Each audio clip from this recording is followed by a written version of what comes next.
Ladies and gentlemen, are we fucking ready to play some D&D? Yeah, let's get it. All right. Where we had last left off with our group, they had assaulted the warehouse they found out about in Deep Hollow and discovered what lay behind its walls.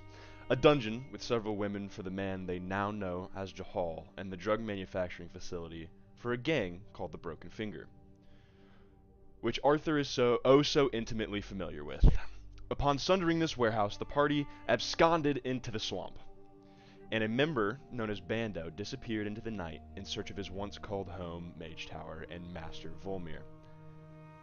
However, the Broken Finger began to search the swamp for the assaulters, and upon some unfortunately high rolls on my part, were quickly found and chased down. With some further unfortunately low rolls on the player's part, Asher was forced to call upon a massive favor with his patron. A man appeared before them, and Asher asked for safety. With a snap of his fingers, you were all shunted away from the swamp. And we pick up with the three of you, boom, boom, boom, and then one last woof, thumping into the center of a massive long table. The three of you sit at one end, and a figure in a finely tailored suit sits at the far end, with a massive black rock fireplace behind him, with a single painting that hangs above the mantel, and to your lefts and rights you can see that there's more black stone walls that kind of curve towards the top, and there's a single entranceway behind you guys, but through the windows you notice dark gray clouds and red lightning flashes through the clouds. And it looks like ash is building on the windowsill.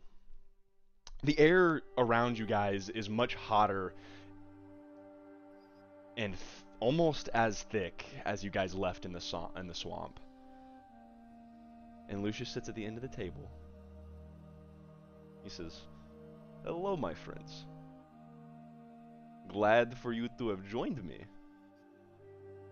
This is what safety looks like in paradise. I'll give you all one guess where you're at."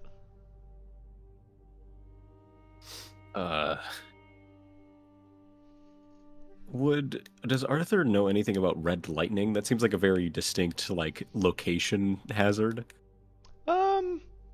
You know what? Because you're from a really, really, really big city, go ahead and make a history check. All right. Okay.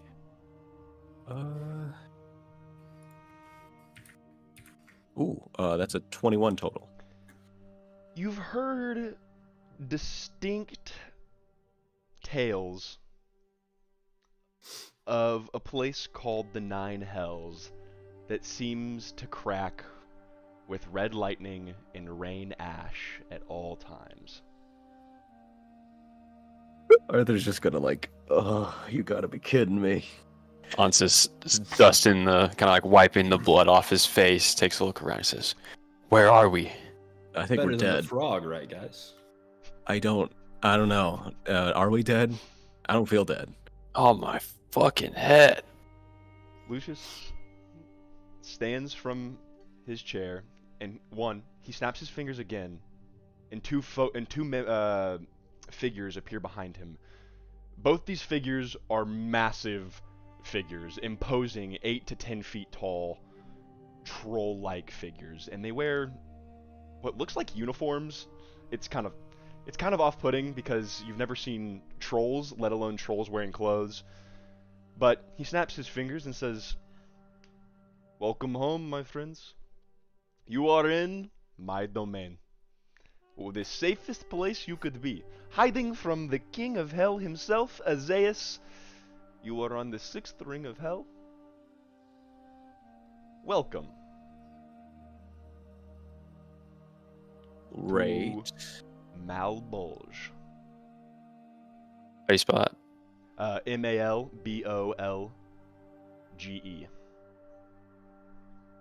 I thought we would get a trial or something before we got sent down 6 levels. He says, "Oh, you're not dead, my friends. I'm assuming Asher has not let you in on our little deal." Asher, what's going on? think Lucius can tell it best. He says, "Oh, my also reliable servant, Asher here. We made a pact for many things, one of which was a favor. He called this favor in to protect you guys. Now, there is something I should tell you. I'm a bit on the run right now, so you might still be in a little bit of danger. But it's better than whatever the hell you were going through on the material plane." The two troll figures that were kind of sitting behind him are like constantly sitting at his sides, like kind of wherever he goes. They look like protection, like guards. He says, "I, my friends, am Lucius. It is good to meet you.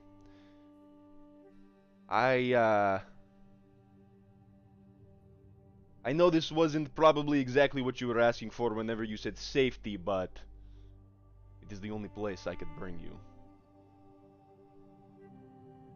There are less frogs.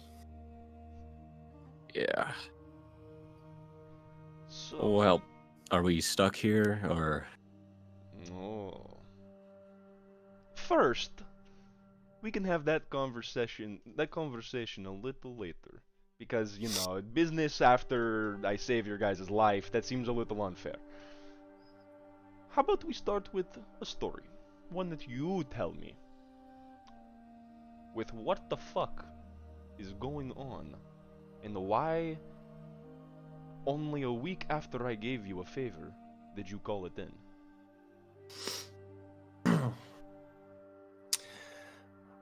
Called in the favor to not only save myself, but my friends, business partners, you could say, in your terms. We were given a task. We decided to stick together in the completion of that task, and we were on a lead. And the task turned out to be a lot bigger than we expected, and we got into a lot bigger of a hole than we thought we would so fast. You see one of the trolls pipe and goes, "Oh, boss, sounds kind of like the predicament we're in." Probably. Ours is a little less warm, but it was life or death, and I figured if I didn't use it then, I might not be alive to use it in the future. Okay. I understand. Well, I'm glad you're alive, Asher. You are important to my plan. As am I. The other two, I believe... I mean, I know your names, but if you could introduce me... Yeah. The shadowy figure that has been staring at you this entire time in the corner. His name is Ansis. That's about all I know about him. Onsis, you blink, and he's right in front of your face, and his hand is extended for a handshake. After a brief second, I extend my hand. He shakes you, goes, "It's nice to meet you, my shadowy, deathly-looking friend." He swiftly kind of saunters over towards the tall man in the trench coat, and he sticks out his hand to you as well. Arthur will shake his hand. Arthur. Good to meet you, Arthur. We'll deal with the man passed out on the table in just a little bit. He seems to be going through quite a rough time. Okay. So. Wait. Isn't Andrea still here? Oh yeah. She is. Actually, for the time being, she is still frozen solid. She is stuck in time, and he has not made notice of her, really. He's just kind of moving beyond her. Andrea is currently playing the worst dating sim ever from her perspective. This is the worst. He says, "Well, I know of one other member of your party. Where is he?" Your guess is as good as mine, Lucius. He says, "I knew where he was, and he disappeared from my sight. I could not see him anymore, so I was hoping you guys could tell me." Where did you see him last? "In the swamp. He was heading about northeast from your position, and then all of a sudden, poof." Then you know more than we do. He left us, and he said he had something he had to take care of on his own. We're no one to stop him. So, In hindsight, we probably should have gone with him. But then you wouldn't be here for the party, my friends. Okay. So, let's start with square one. Or rather, square two, because we've already done introductions, yes. What were you doing in Deep Hollow? A place like that, Asher, does not fit your social status. like I said, I came across these guys in a city to the west, and we did some work for a name by the name of Willem. And that work sent us on this path to Deep Hollow, where we were sent to take down and kind of investigate the odd doings of this town. As far as why I'm there, for my personal reasons, I think that's a conversation between me and you later on. So, what kind of odd doings? He says, Yeah. I obviously love talking to my good friend Asher, but if you guys have details as well, feel free to speak. I am sort of lost on why you are here right now. Obviously, I know you asked me for a favor, and I know you were close to death's door, but I need to understand why you were so close to death in the first place. The last time I had really been watching, you guys seemed A-okay, taken care of. Do you know a group by the name of the Black Hand? Black Finger? The broken finger? Broken You got it Finger. wrong twice. I don't have my notes with me. I scrolled up that far. Broken Finger. He says, no. I will be honest, I am not entirely adept at the material plane. I have much to worry about right now. But I'm assuming these are bad people, yes? Yeah, they're associated with some weird cult going around. Some weird cult! Oh, my friend! I started a cult way back, about 400 years ago. Didn't end up well. However, what do you know about this cult now? They're led by what we can assume is Jahal. As soon as you say Jahal, there's a bit of recognition that comes across, and he gives a big smile.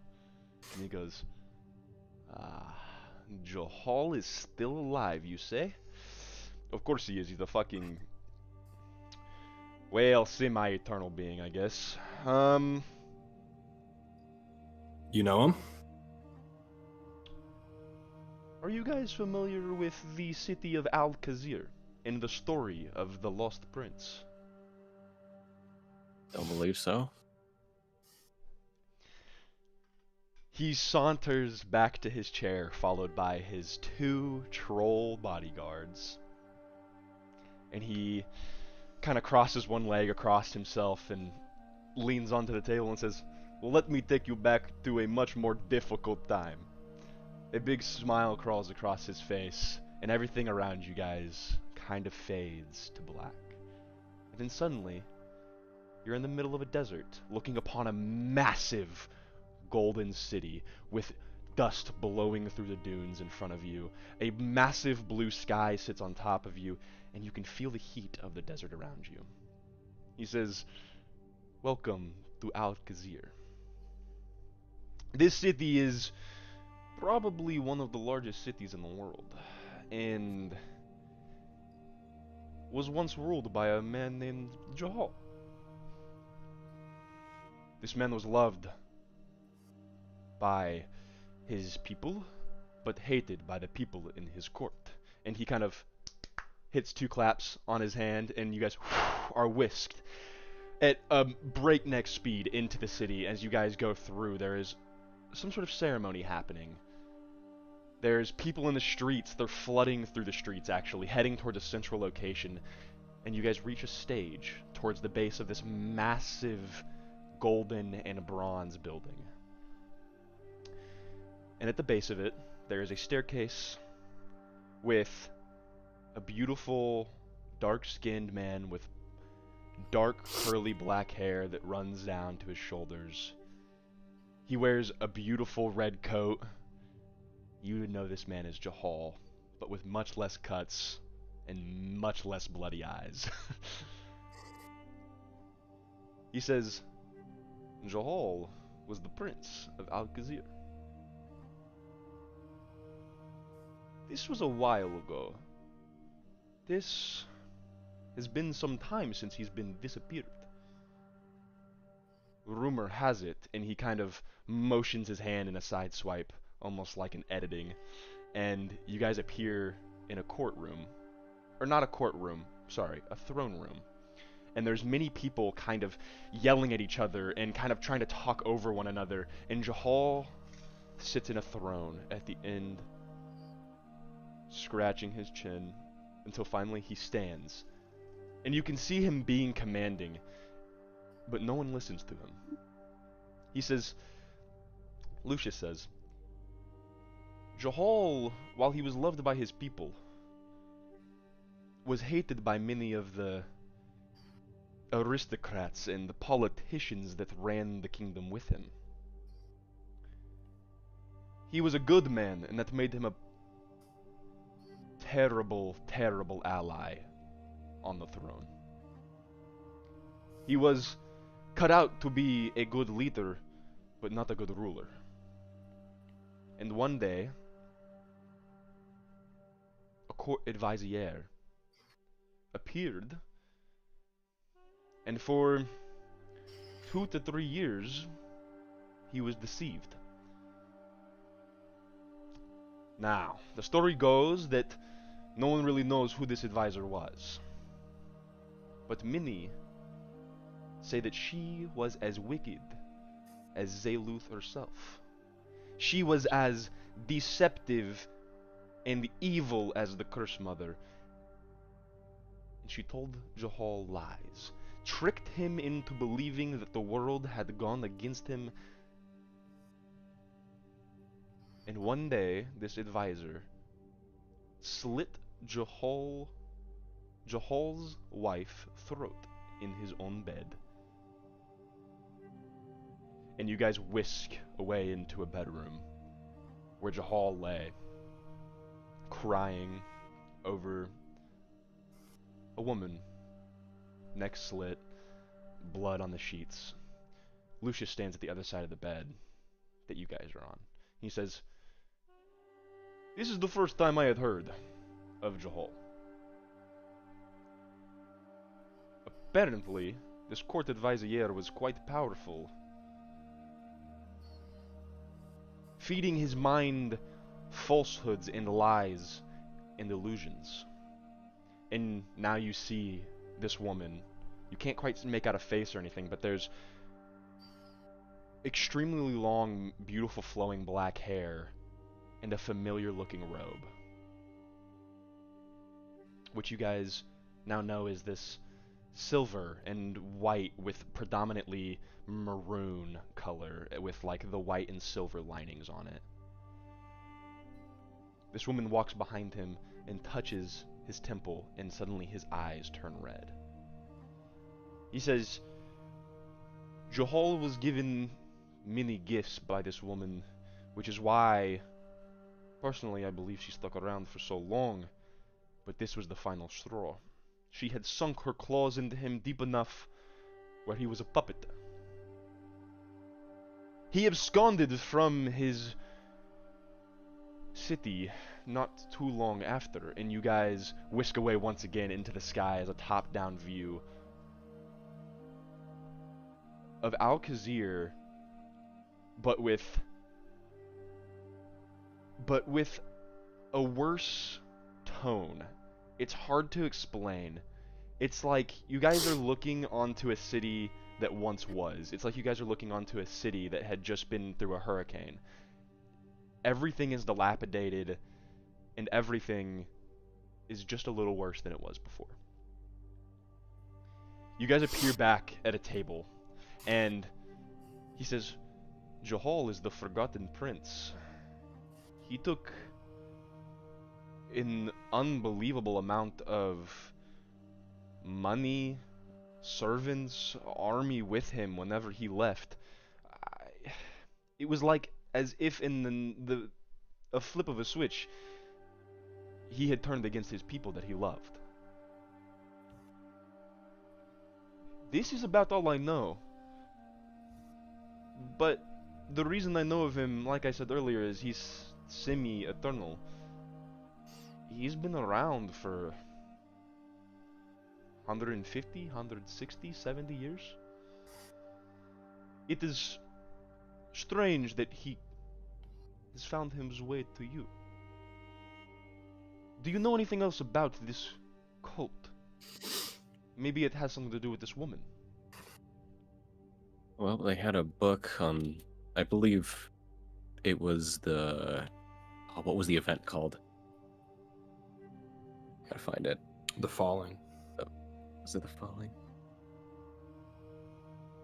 It was the Falling. I will say that since Asher brought it up, yes, I will give you guys that Okay. much. He says, yes, the Falling, a very serious event, very, very, very long ago. Do you have this book with you? Nope, our other friend had it. He says, classic. Sis will speak up and say, and the carvings on her back seem to be a fireball spell. The cult members have fireball spells on their backs? Correct. Oy, that is fickle business. This does not ring any bells. Have you guys found anything else? Perhaps other names? Perhaps other iconography? I have two things. First Oh. one, they did mention Sealuth in one of their scrawlings. One of the cultists did mention the cursed Interesting. mother. Cults tend to hang around evil beings, which isn't too far off. That does not seem entirely unbecoming of a cult. And more specifically, he's going to pull out his journal and flip to the page, and he's going to show him the sketch he had of the engravings on the backs of the women they found. I forgot you had a sketch of that. Yeah, okay. Yeah. Their faces were missing. Look, Dead Lucius bodies. knows a lot. I'm gonna roll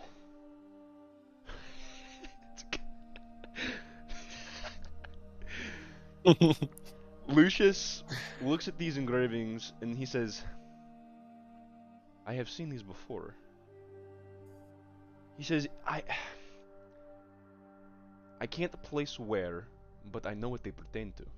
He says, it is a ritual for communication. A ritual of almost possession. A ritual that is used to commune with Zaylut herself. The wings, they are skeletal raven wings. They are indicative of her fall. They are indicative of her transformation to the Cursed Mother, not the Truthsayer. Do you guys know the story of Zayluth? No. One other thing, Jahal seemed to be upset at the fact that I showed him a symbol of Meridia one time. Does that have anything to do with it? Well, Meridia is very good. I don't like Meridia either. If you haven't noticed, you're in hell. I'm not exactly a good guy. However, it is strange that he would be upset at just a symbol itself. Maybe he has tighter connections to this Zayluth than we thought. Maybe this court advisor has something to do with Zayluth herself.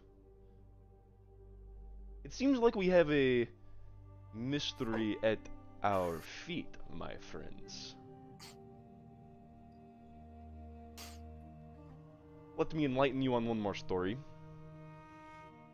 The story of Zayluth. You guys now know a god known as Theismir, the god of truth. Are you aware that this was not always the case? Can you spell that? Sorry. What are you looking for? The spelling of the God of Truth. Oh, T-H-A, apostrophe, I-S, M-E-R, and I will also pull this up as well.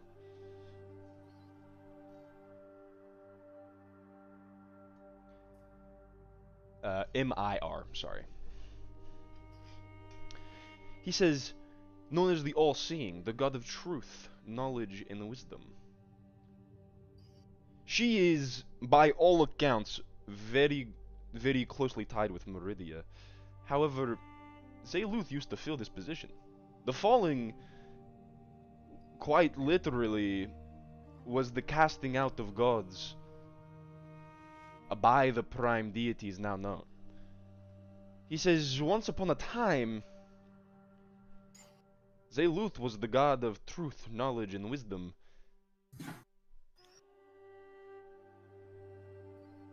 And yet whenever she helped Ezeus escape from these prime deities, she was tortured and had her silver feathers plucked from her body. And this is why we now know her as the Skeletal Raven, and not the Silver Raven. He says, this is concerning. I think you all know this. That the god of deceit and forbidden knowledge and enduring pain is being depicted so often. It seems like an ill omen. However, it is good news that these fallen gods cannot just appear. They're locked in material forms. They're locked on demiplanes from long ago. Have you guys found... He says, I will have to confer with many other sources, but also right now, I'm kind of resourceless. He takes a good look around him and he says, my real two allies are Meanie and Greenie here. They're kind of the only friends I have. And the two trolls go, oi, I'm Meanie. The other one says, oi, I'm Greenie. And then he looks at the other one and goes, oh no, he's Greenie, I'm Meanie. One of them is very dark green colored, and the other one is not. You're gonna assume that that one's the one that's named Greenie.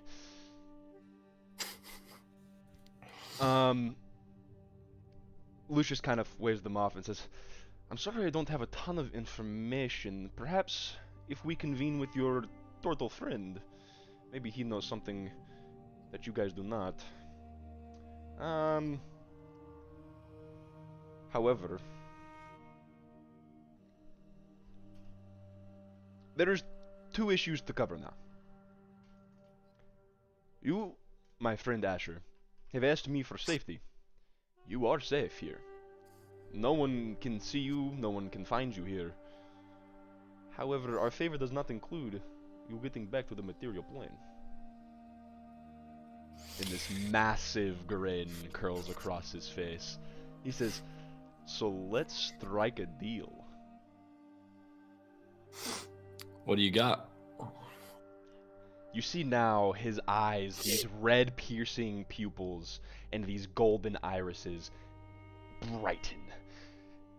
And instantly, two massive black leathery wings unfold from behind him. His bald head and kind of slim goatee features disappear, and the fine suit disappears as well, as now you see before you a 13, 14 foot tall red devil with massive curling horns that curl towards the back of his head. One of them is shaved off halfway through. He's got massive gold rings on his hands. He's got a bandolier filled with vials and scrolls. He's got a bag on his back that is engraved in these infernal runes, and he's got a belt that holds books upon books, some glowing green, some with terrible, terrible inscriptions on them. And his voice is also changed. He says, welcome to the 6th layer of hell, my friends. Let's play a game. And his eyes are glowing incredibly bright now. Which one of you wants to strike a deal? I think I'll take this one, guys. Jancis from the back goes, I'm good. Arthur's gonna start sketching him. Do you know, like, in Uncharted, how like he has all those sketches of all the stuff he sees? Arthur's just gonna start like trying to sketch him, just to have a log down of what he's seen. Yeah, you can go ahead. Um, he turns to you, Asher. He says, "So we are back again. I cannot wait." He pops his fingers and stretches his hands, and a finely golden quill appears into one hand, and a sheet of parchment appears on the table in front of him. And he says, "You need a ride back, and I can give this to you if you do a job with me." What is this job? So I did not tell you the full terms of why I necessarily need your servants. I assumed. I've been alive for a long time, Asher. I was once a lesser demon under the heel of Azaius himself, and finally I had had enough. I started to garner my own power, and yet here I am as the sixth lord of hell. You know how many years it takes for a lesser devil to gain power like this? Can't say I'm familiar with the corporate ladder. 1100 years. Do you have any idea what it's like being watched and forced against your will to work for someone who only works half as hard as you do? Wait, but didn't you say you're hiding? Yes. This is the next arc of the story. Yeah, I know a little something about that myself, Lucius.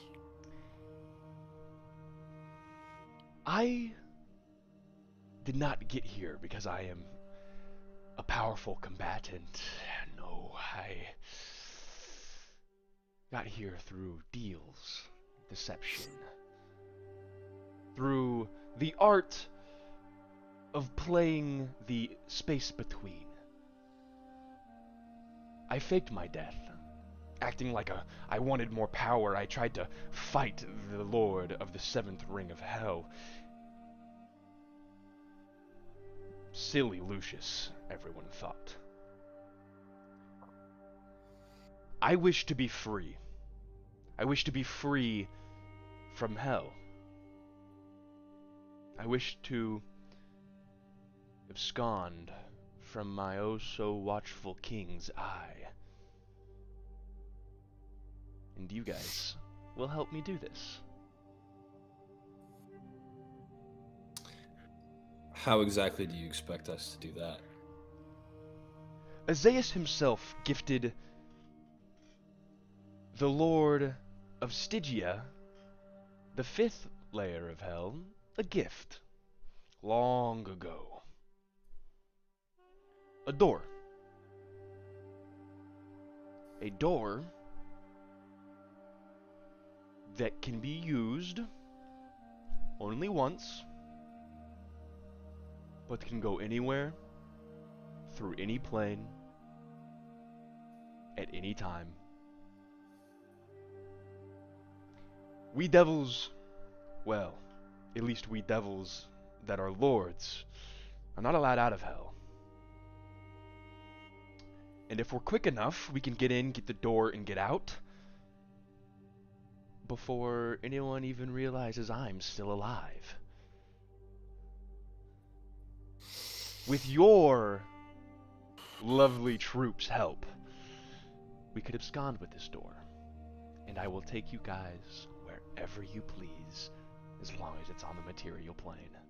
So you mean to tell me that we are stuck in here with you now, and the only way we get back is if you get back? You have found me out, my friend. He says, "It's a pretty good deal." if you think about it. Ansys chuckles from the back and goes, "Oh, here we go." He says, I will give you gifts, but the main gift is you return.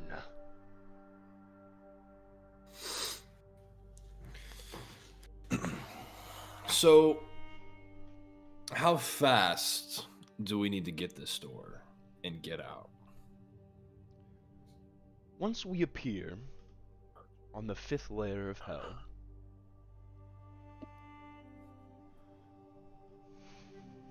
I would say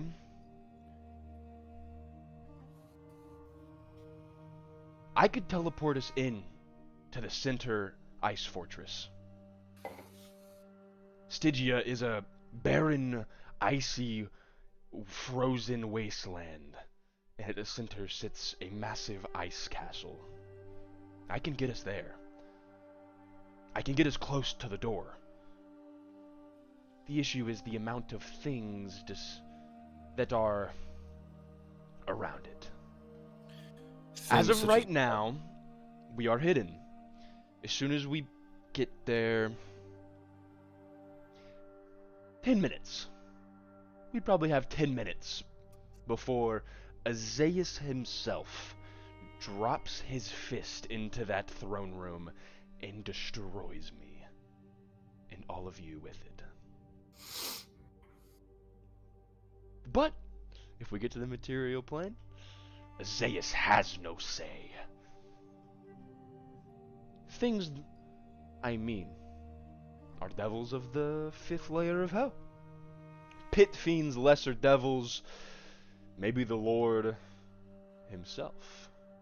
However, that seems unlikely, as I'm pretty sure he is seeking favor with the good old King of Hell. He wants my spot. He always has. He's not very strong. He's kind of fucking dumb. I didn't let him take my spot so easily. How is he fighting for your spot if you aren't alive? Devils don't just get things, Asher. The 5th does not just move up to the 6th because there is an empty spot. No. You must earn it. And if someone greater than him is on the 4th level and wants to be the 6th, they will receive it in kind. Azaius is evil and deceptive, but there is a hierarchy of power. So, how are you hiding in the 6th, but when you're in the 5th, you become known? This is my domain, Asher. I've crafted this for many years.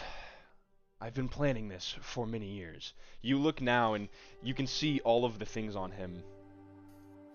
He's a large, imposing figure. He's just not muscular, and he's not like scratched up. He's very much, he's got a lot of trinkets. He's got a lot of things. He says, I have collected every instrument of my plan since I had first hatched it. I have crafted this cave for years and years and years to avoid his watchful gaze. And now you're ready to throw it all away? My friend, I would rather die than spend another year under servitude. So what happens when you are known and you do escape fast enough and you're on the material plane? Azaius is a fallen god. He is stuck in a material form in the hells. His reach does not go to the material plane. Sure, he can give some power to followers and to paladins and clerics just like any other god. But when is the last time you saw a god reach its own hand, let alone a material form of one? It does not happen, my friend. He can send as many followers as he wants, but he will never match my power on the material plane. What makes you so powerful on the material plane? Because I am not a god. My material form is one bound to the hells, escaped from the hells, but my power that I achieved, I garnered myself. The 9 hells have a hierarchy inherently. Lesser devils and pit fiends and so on and so forth. I started as a lesser devil and grew to a more and more powerful being through the right contracts, through the right journeys through hell, through asking for the right things from the right people. So, this door, how does it work? What do you know about it? Who made it? These are good questions, Asher. I would assume the man who made it is probably someone in Isaias's main court. I don't know. I don't know who made it. It was given as a gift to the Lord of Stygia as a way to taunt the rest of us. Hell is cruel, Asher, and if you can only escape through one place, then you know the only weakness. And Isaias just kills whoever tries to get through it. Which is why we should really be quick whenever we're there. I can't stress that enough. Yeah, I understand I that. understand. What happens when you get out? I feel like we're not really like we all might all get out, but you know. Then I am free. But Lucius, this door was made, which means it can be made again, especially by someone in Isaias' court. Sure. Why can't he go through the door? The gods are exceptionally powerful, Asher. This is a way to taunt the rest of the devils, not the god of hell himself. The gods play by different rules, Asher. The gods locked the fallen gods into material forms, into demi-planes that is their domain. Understood. Isaias created this demi-plane and is locked here. Unless one of the gods chooses to free him, which I don't see that happening.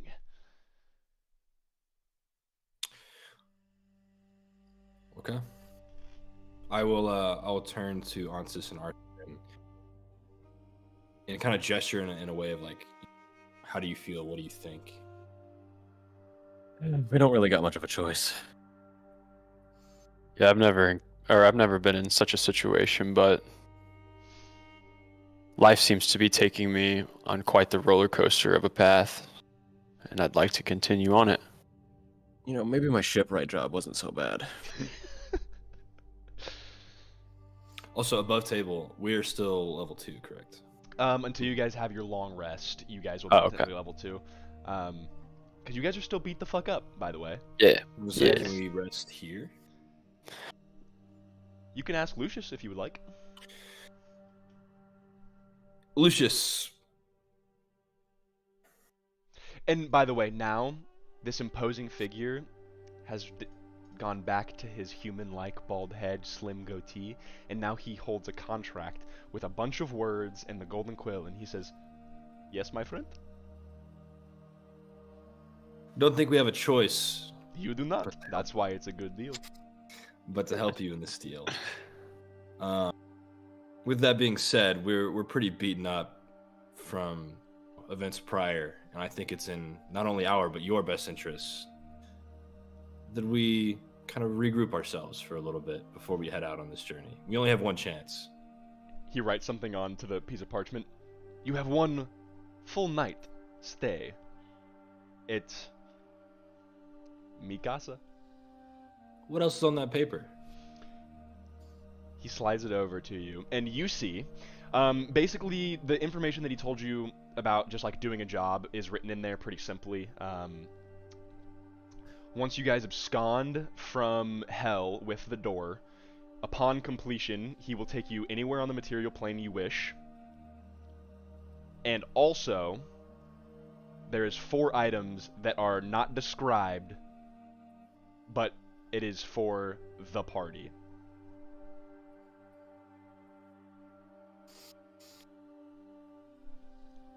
And you will be given that upon completion, basically. So. Can I do like an investigation check or a perception check to see if there's anything else written on Like there? fine print. Oh, Yeah. fine print. I will say go ahead and roll an insight check with advantage because you have dealt with him before. Okay. He also... Actually, let's go ahead and take care of this first.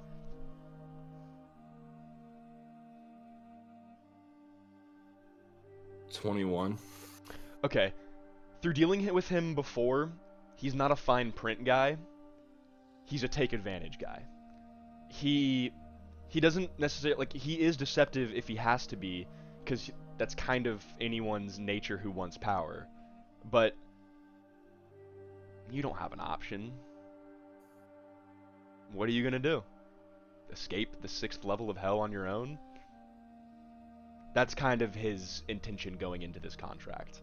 Also, he will say, Asher,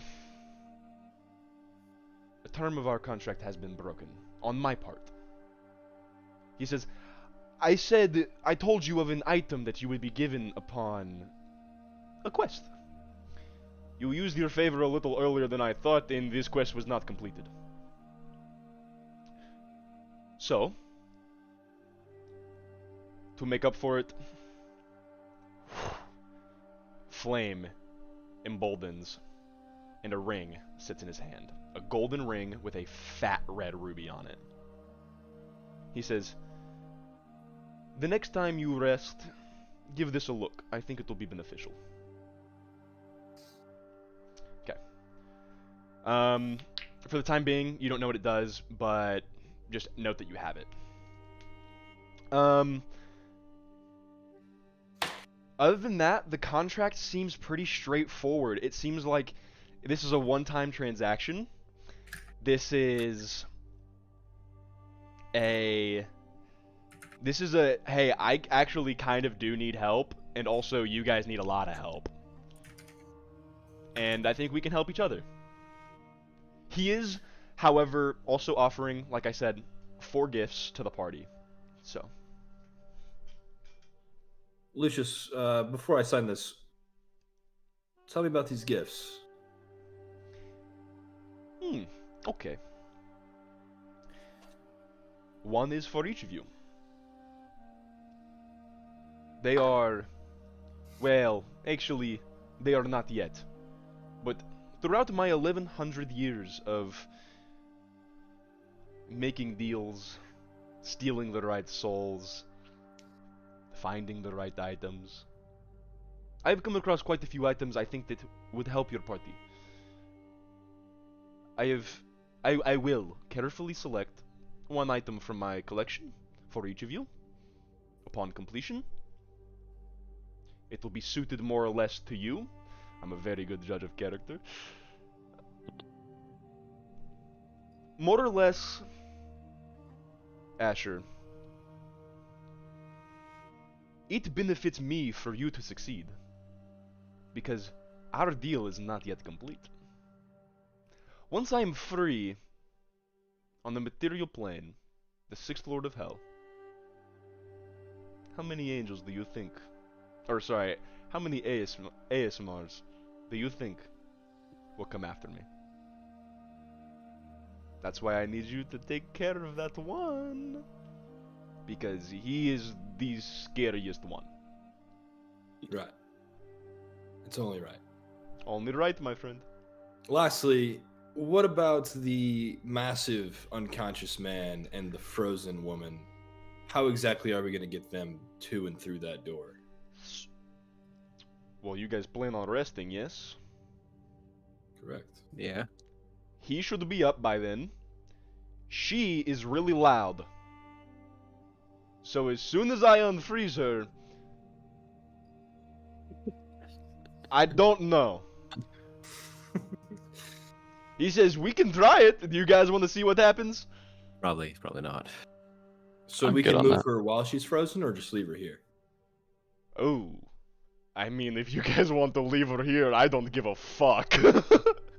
He goes, I don't know who this woman is, and I'm just That's a conversation for the morning. Lucius. okay. He says, I could quite simply take her soul if we wanted. I mean, this is also a possibility. I kind of sleep made a on it. promise to get her home, so I can't You made really. promise. I am nothing but a man of promises. I promise you that. I understand that. It'd be hard to explain to her mother that, oh yeah, when we rescued her, her soul got taken. So I'm just.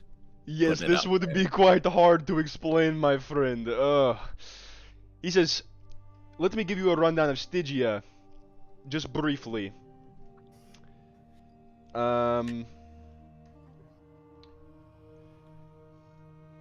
So first of all, he kind of waves his hand and casts some sort of illusion spell to make sure like there's an image, and you see a massive ice tower arisen out of basically a massive black-gray sea with ice patches floating through it.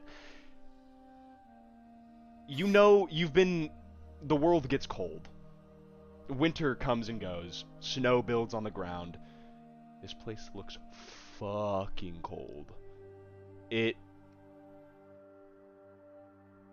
same ash and red thunder is in the sky, but there's also flurries, and there is also just ice, just constant hail.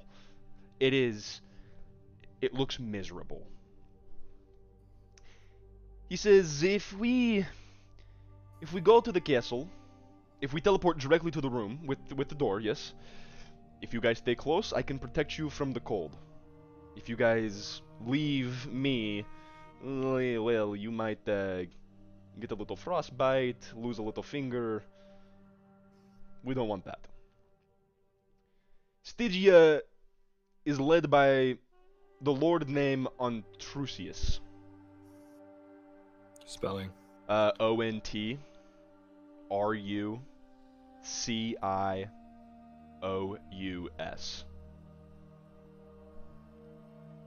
He is unlike me. He did not work his way up. He took the position after I left the 5th. And is a special class devil. He basically was created to rule the 5th level, because no one else was deemed worthy.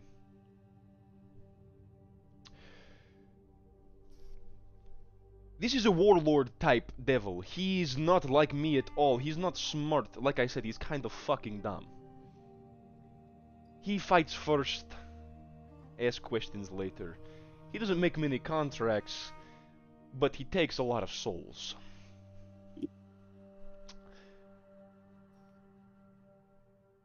On the 5th level, we will encounter probably many devils, probably many fiends. He says they are on the 5th level, at least. Since this is a frozen plane, they don't take damage that is due to cold. Avoid that if you have it in your repertoire. However, my specialty is not cold. My specialty is fire. And that does very well against them. So if you have fire, bring it. He says they also... Hold on, wait, let me look for a sec. They also will be accompanied by not just lesser devils and fiends. There will probably be a pit fiend.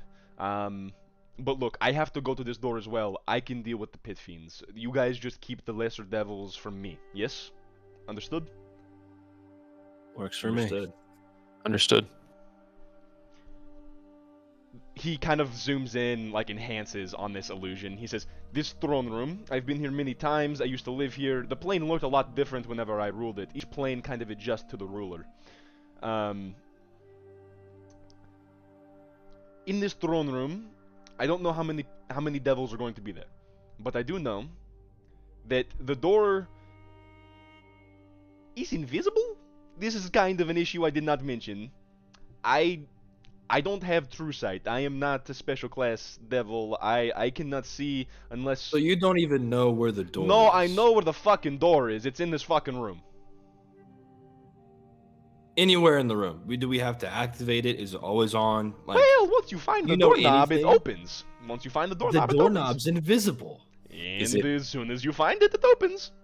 Is it the size of a normal door? You could say that, yeah. And how big is the throne room? You see now, it's not very long. Like, its dimensions are a rectangle. At one end sits a throne, and it's about maybe 30 feet across on the short side, and it runs maybe 80ish, 90, 100 feet in the lengthwise. Oh man. What about Meanie and Greenie? They're coming with? Oh, they'll be coming with, my friend. And Meanie and Greenie kind of like hit each other's shoulder. Oh, that's right, boss. We're always there for you.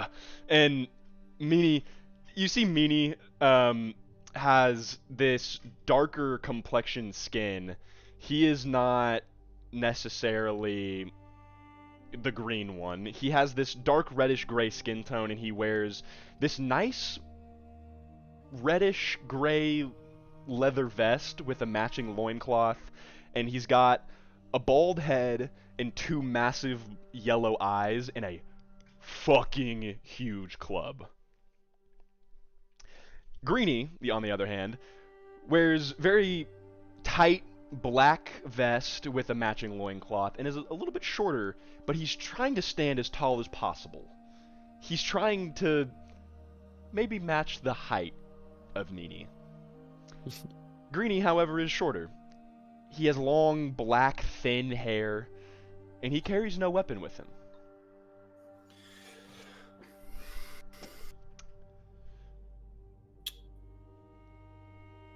Lucius, at this time, says,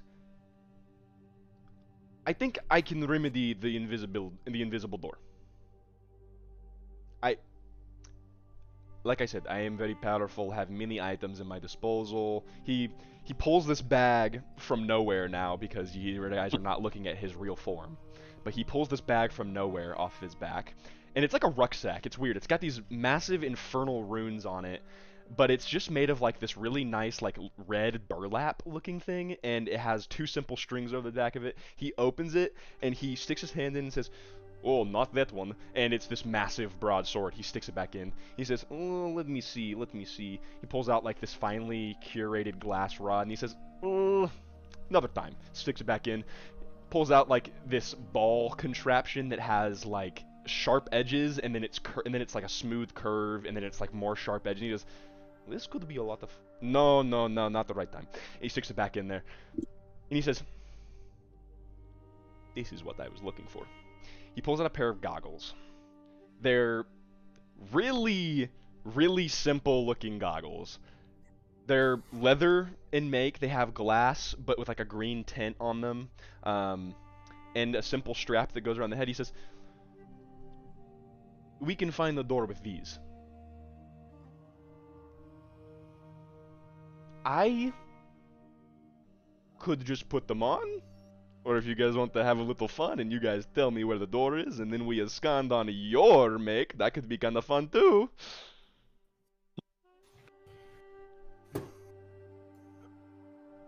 Ooh, because I'm trying to think because I think Arthur's parents would be religious, so this is like probably like, huh? Yeah. Sorry, guys. I lagged out for like 20 seconds. I don't know what you pulled out of the bag. Oh, it's simple leather goggles with green glasses. And he says, we can find the door with these. And he basically gave you guys the option of one of you guys having the goggles, or he could wear them and just find the door for you guys.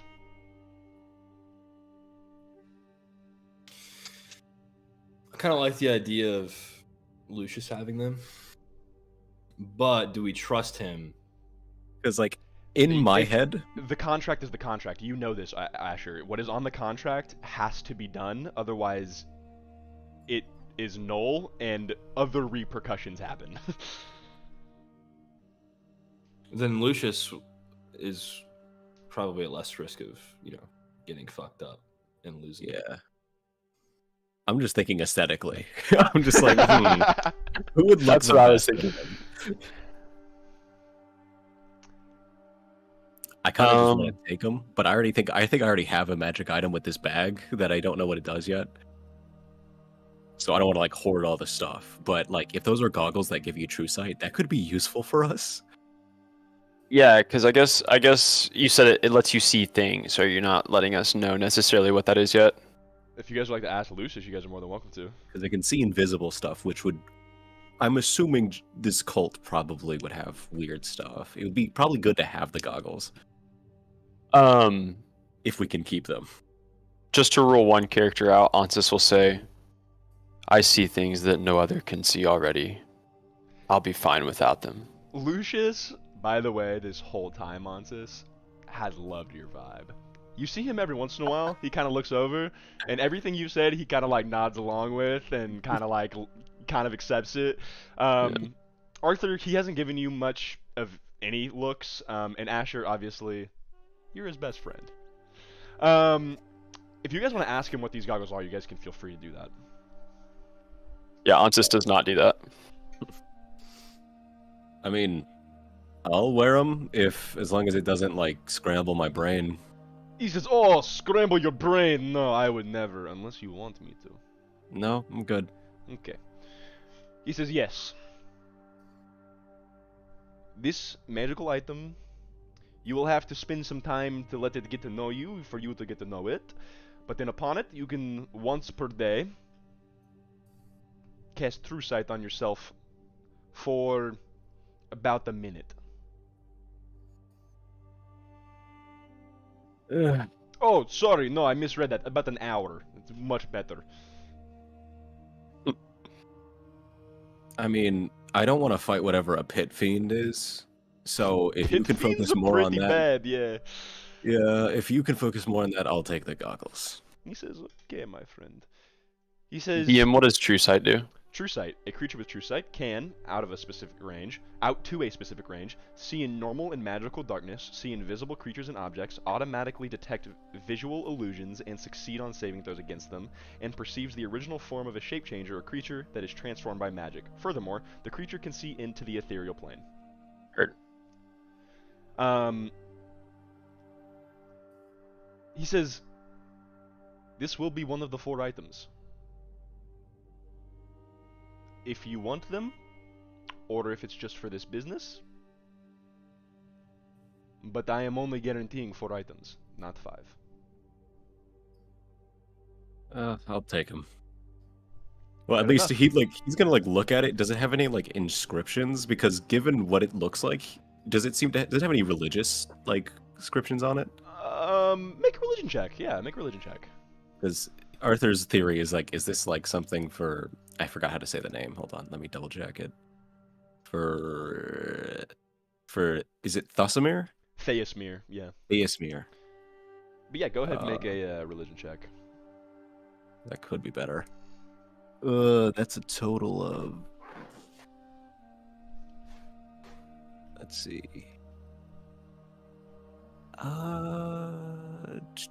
9. You know, it's hard to tell, but it doesn't look religious in nature, I guess. Okay. Um, Keep them then. yeah, like I said, they're a pretty simple make. But the green glasses on them are finely cut. There's like a kind of a strap in the back that allows you to adjust it. However, as they're kind of sitting in your hands, they don't really feel there. They feel kind of ethereal in nature. Like your hands kind of sink like a centimeter into them almost.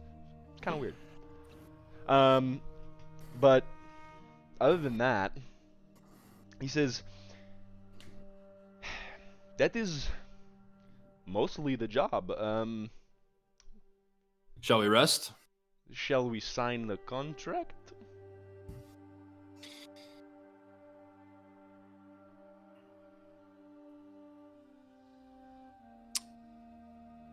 Arthur, Ansis, are you guys okay with the terms? It's probably the best we got. He has amended the contract for the goggles, and now only 3 items upon completion, since this one counts towards the total. Yeah, let's get this thing going. He signs his name onto the bottom of the contract, hands you the quill, and slides. Which this is a very long table, and you see him slide the paper all the way across it to you. I will. The scroll emits into flames like you have seen before, and he says, "Oh, it's always so good to strike a deal, my friends." And he says, "Asher, you and I should talk real quick." He takes you to a different. He wants to take you to a more private location away from your 2 allies. Okay. You see that this is like an oval-shaped room, and there's not really any doors to it. And then all of a sudden, he like touches a piece of the black rock, and a door opens, and he walks through and guides you through, and then touches the wall again, and the door shuts. Did we ever stabilize Evrik? So, upon him getting here, Okay. he was stabilized by Lucius. Yeah, no. I was like, dude, he's been dead for an hour. So for the purposes of this, for everyone watching, our player cannot get here until a little bit later. I'm basically just allowing him to sleep it off for now, and then he will join us later. But yeah, he got stabilized. This is a good thought, though. Lucius, in this barren room, he says, Is this a conversation for the other voice channel or no? It's okay for us to have here. Okay. It is not pressingly private. He says, "Your contract may be called upon sooner than originally thought. I thought I would not escape for quite a while. I was kind of gathering some more allies. You know, Mealy and Greeny out there are great and all, but I figured with a couple more allies it would be a lot easier, but with you guys here, it moves up my timeline." He says, You're welcome. "Yes, you're welcome." He says,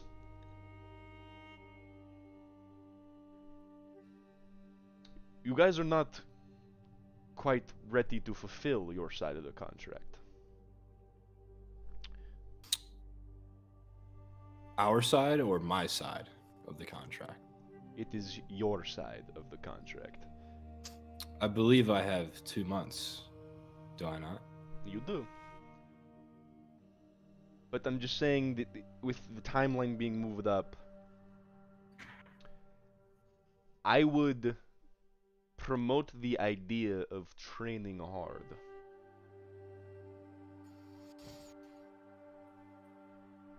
What you're saying is those 2 months most likely are not going to be up to me. This is going to happen against my will at any point in time from now on. What do you mean? As in, I'm probably not going to go out of my way to find who I need to find to fulfill my side of the contract. I assume they're going to come for you, therefore come for me. Very astute observation. Yeah, this is the problem I was anticipating, is once I am free, my powers are a little amplified, because I no longer have to send you power through the planes. I'm on the same plane as you. I can be on any plane I wish to be on at that point. He says, I will grow stronger only through connection with my followers. Which, by the way, you're the only one right now. Can you believe that? I'm such a fucking fair guy. I would expect a couple more, you know.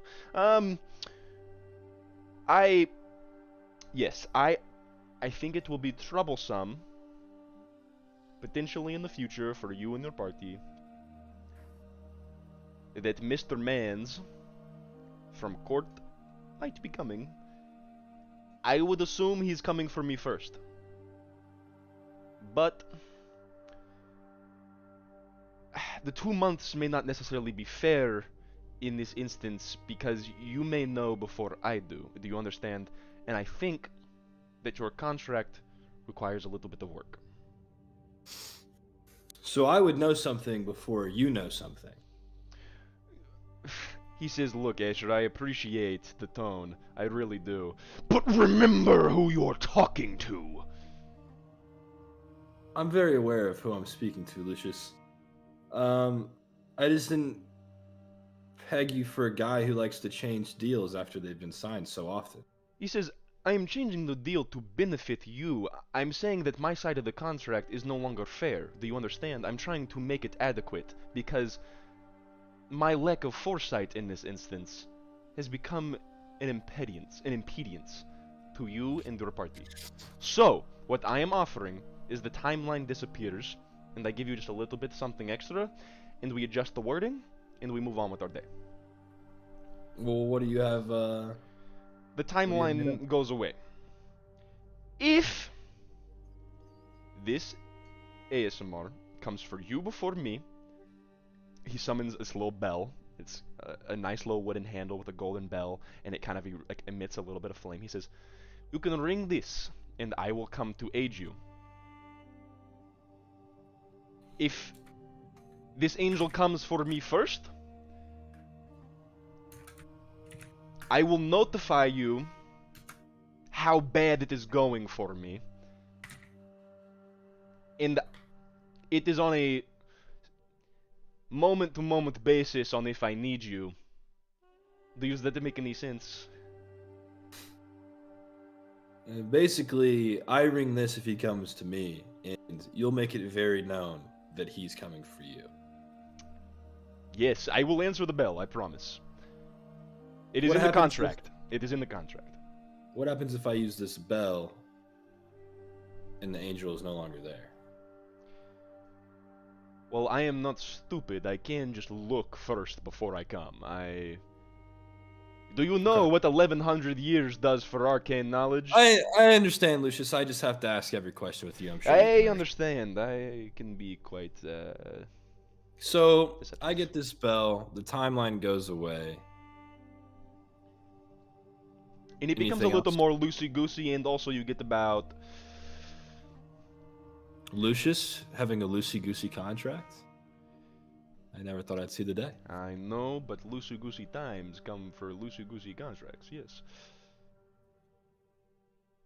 He says, I can do you a little favor as well here.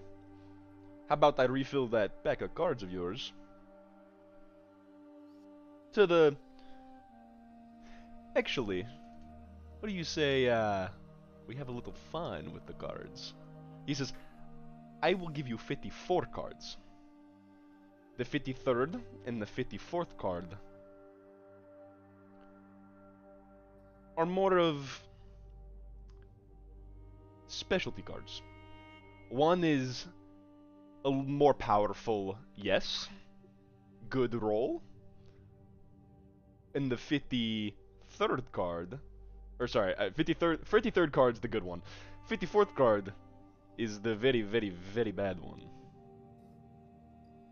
Which So- mechanically this would be if you rolled the highest possible number, then something really bad would happen, and if you rolled the lowest possible number, something really good would happen. Like it's like exponentially greater at the ends. Oh, so one becomes very, very good. Yes. Like Okay. one, like, cause you know how like you asked for the favor and you asked for like something to be done on the card, and I said it wasn't enough. This, if you rolled a 1 on the random number generator, the 1 would become extremely powerful. And And is then- that the same for every one after that? No, it's only a one-time use. Okay. So then the the highest number you roll would be really, really bad. So it adds a little bit more RNG, but also it's up for you to decide. So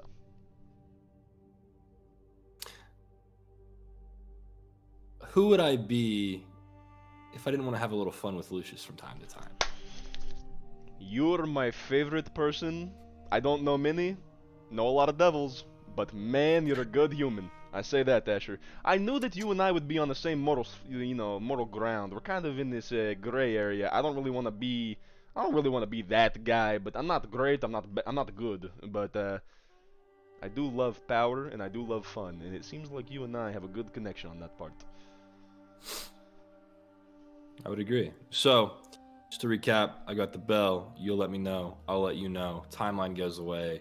I got a few extra cards in my pocket. And you know what, Dasher? For understanding, a small little coin pouch appears into his hands, and he says, "Consider this a token of my appreciation. You can share it with your friends or not, I don't care." And he tosses it to you. It's not the heftiest bag of coins you've ever seen, but it's got a good chunk. You can spend some time to count it if you want. Yeah, I'll do that. As you're counting, he says, "I am a man of my word, I promise you that much. This contract, once it changes, it's final, yes? No fine print? I hope you know that of me yet." Oh, I know that what the words say is what the words say, Lucius. 120, 121, 122, 123, 24, 25, 125 gold. It's a pretty solid chunk of change. Yeah. He says, "Okay, good talk. I'm glad we could rediscuss." He walks over to the same wall you guys entered from, taps the wall, the door opens again, and you guys are back out into the main area. He says, "Okay, I know this seems kind of melodramatic, but at dawn, we ride." And he kind of leaves you guys to your devices in this space. Andrea's still frozen, kind of mid-scream, and Kevrick's still face down on the table, sleeping it off for now. Yeah. I'm ready to go to bed, guys. You're telling me he's gonna flick his token so that he gets all the mud and like rain, like just he was still drenched. Yeah. Yeah, Ansys is sitting somewhere with his hands just like rubbing his head, and he finally takes his hood off, kind of just like begins to like wipe the bullshit off of his face. And for everyone else, they can see is like he's like growing hair. He didn't have hair, but his hair is growing a little bit at this point in the journey, especially since Arthur first met him. Yeah. He's gonna pass over his token around to whoever wants to clean themselves up. Yeah, I'll open my hand. He'll flick it over. We are in the Hells, right? You are in a cave in the Hells. If you actually want to look out the window, I can describe what you guys see a little bit more of this plane. I feel like we're gonna have to make a wisdom saving throw if we look out the window. Hey, here, but first I'm gonna look over to Arthur and say, "Hey, Arthur, mind if I see those goggles really quick?" Sure. He's gonna slide him over. And then like Ansys will pick him up, and he's bewildered by the goggles themselves. But he'll put the goggles on and then look out the window. So the goggles require attunement, so you can't use them. Oh, okay. But as you look through them, I will say that just for like flavor and everything, you do see like this. There's no ethereal plane that reaches the Hells, so everything's this weird kind of static through it. However, for the purposes of this, all the way through with sharp jutting rocks and lava that flows down it.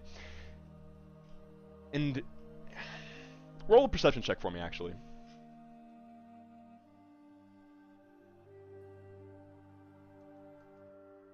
16 plus 22. You see this massive lava lake that kind of like flows over something. It's really strange. It's like this bulbous kind of lava protrusion. And you look longer and harder, and you see buildings made of copper and a brass spire in the middle. And you assume this is the city of this plane that Lucius once ruled over and no longer does. You see massive winged beast off in the distance as well, flying through like the ashy kind of colored clouds and through and kind of like dodging lightning. But this place looks awful. It doesn't look good. Onsis will kind of take the goggles off, and it's like, you can see a few more things with these, but I don't think we're in the right place yet. And I'll toss him back over to Arthur. I'll take him. I guess we gotta just try to sleep here. I'm like already partially asleep at this point. He's on the table. Yeah, I'm pretty much out. Okay. Yeah, Onsis will literally just lay down on the floor. Sure, absolutely. Meanie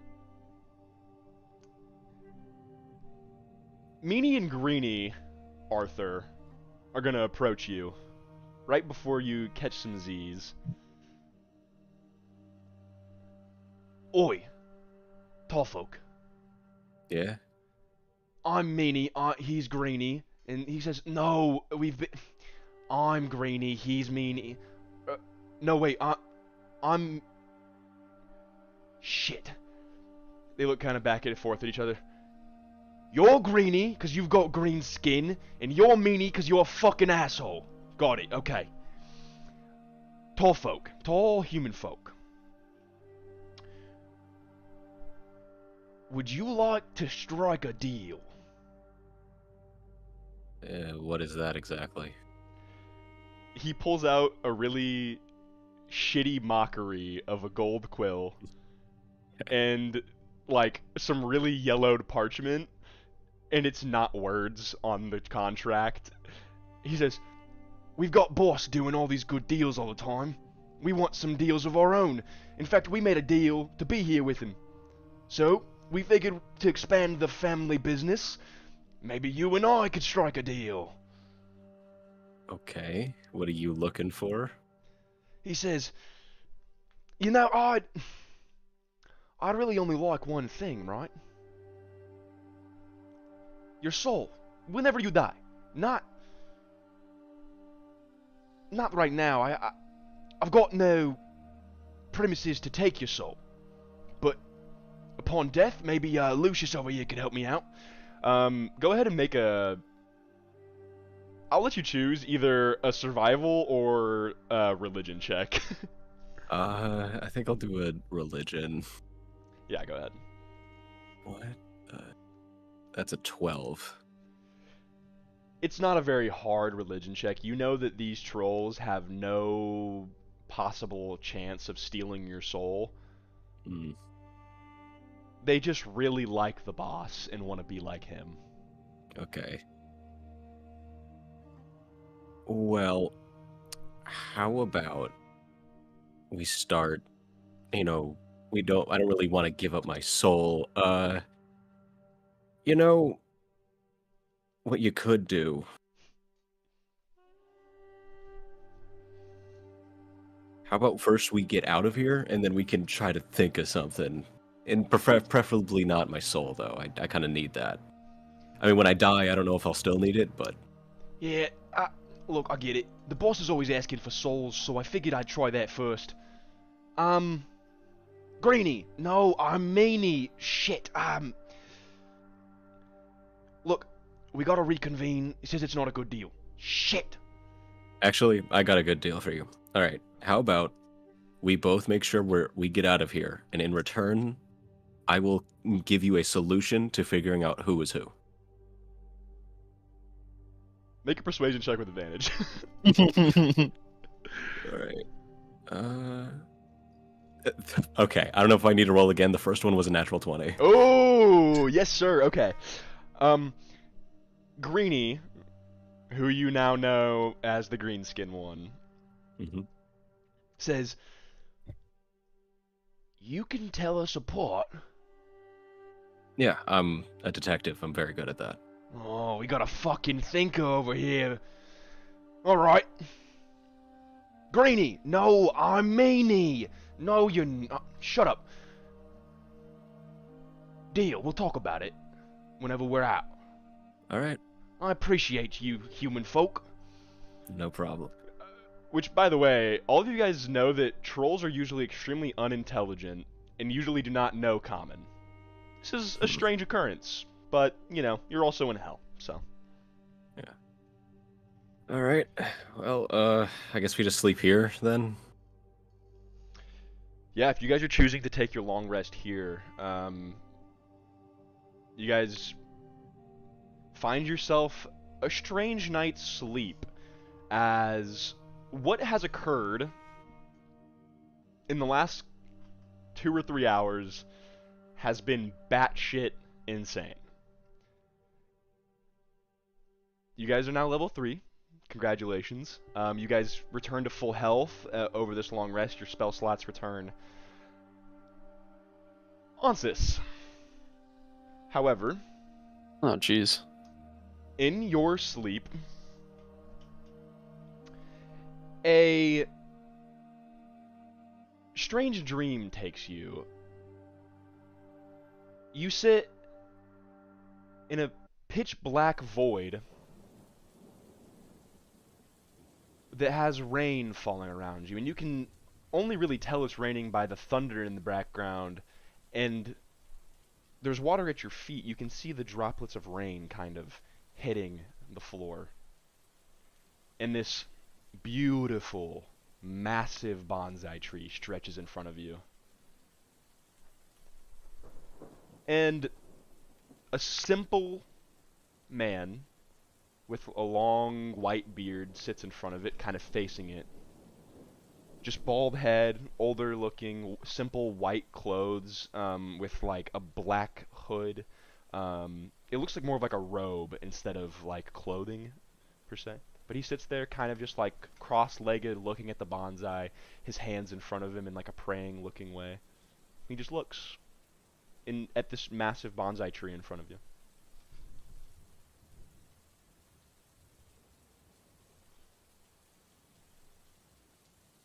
Okay, is Onsis there? Like, is he standing? You said he's standing behind him. You're standing about 15, 20 feet behind him. You see him in front of you, and yeah. Take one step forward, quietly. He does not acknowledge you, at least, for the time being. I'll continue to walk forward.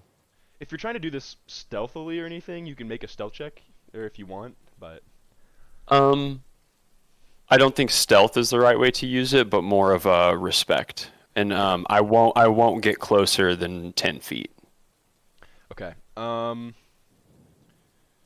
As you stop at 10 feet, a bell. No, not a bell. Like a massive gong, almost. And the water around you ripples. And all of a sudden, this old man is standing in front of you with his arms behind his back. You see now he has no vision.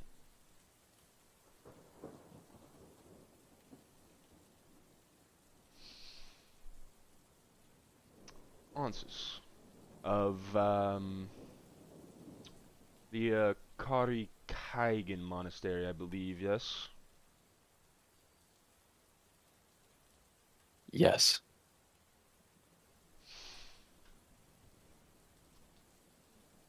I smell something strange about you.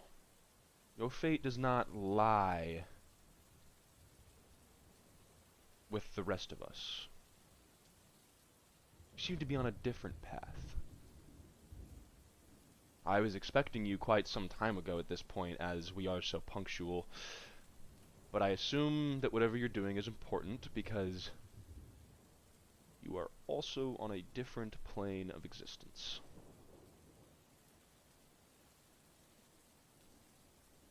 Consider this not a warning, because that is not I am not angry, but I would appreciate some expediency in you returning to our monastery. On Marnor, of course. As your mission was told. Onsis kind of has his head low, the rain's pouring off of the tip of his hood. He's trying not to show his face. He's feeling slightly ashamed. And he'll say, "It will be done." Good.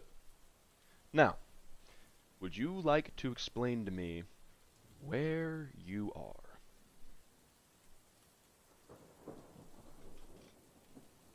Currently, I've found myself with a band of misfits, trying to solve a mystery in Marnor. The rain stops. Continue. I just wanted to let you know, at this current point, everything is calmed down, and it looks like whatever, like, angst this rain brought with it has gone away. We found ourselves trying to solve a mystery in Marnor. It took us to Deep Hollow, where we encountered a great enemy far too strong for our own strength. After a few close encounters, one of my cohorts decided to call in a favor of some sort, which transferred us to a place that I am far unfamiliar with. You have found allies. This is good. Any fight requires them. However, we so often work from the shadows, Onsis. It is troubling that this fight you speak of we are not aware of. We require much of you in this current day. Like I said, your fate does not lie where we thought it would.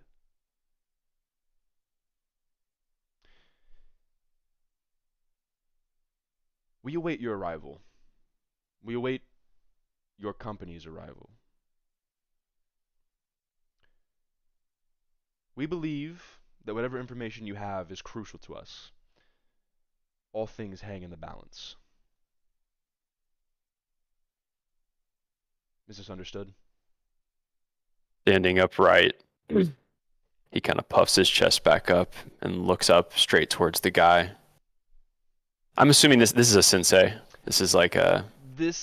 You have never seen this man. You would assume Okay. this is a very high-ranking official at the monastery in Marnor, not from Sure. yours. Sure, he's addressing this person as he would be trained to, kind of like hands behind his back at attention now. And once again, he'll say, "It will be done. All things hang in the balance." Good. Then we are done. And he kind of like flicks his wrist, and this dream fades from you in your sleep. And oh, so presently, we can return to hell as the rest of you guys sleep pretty decently. There is no other strange occurrences in the night.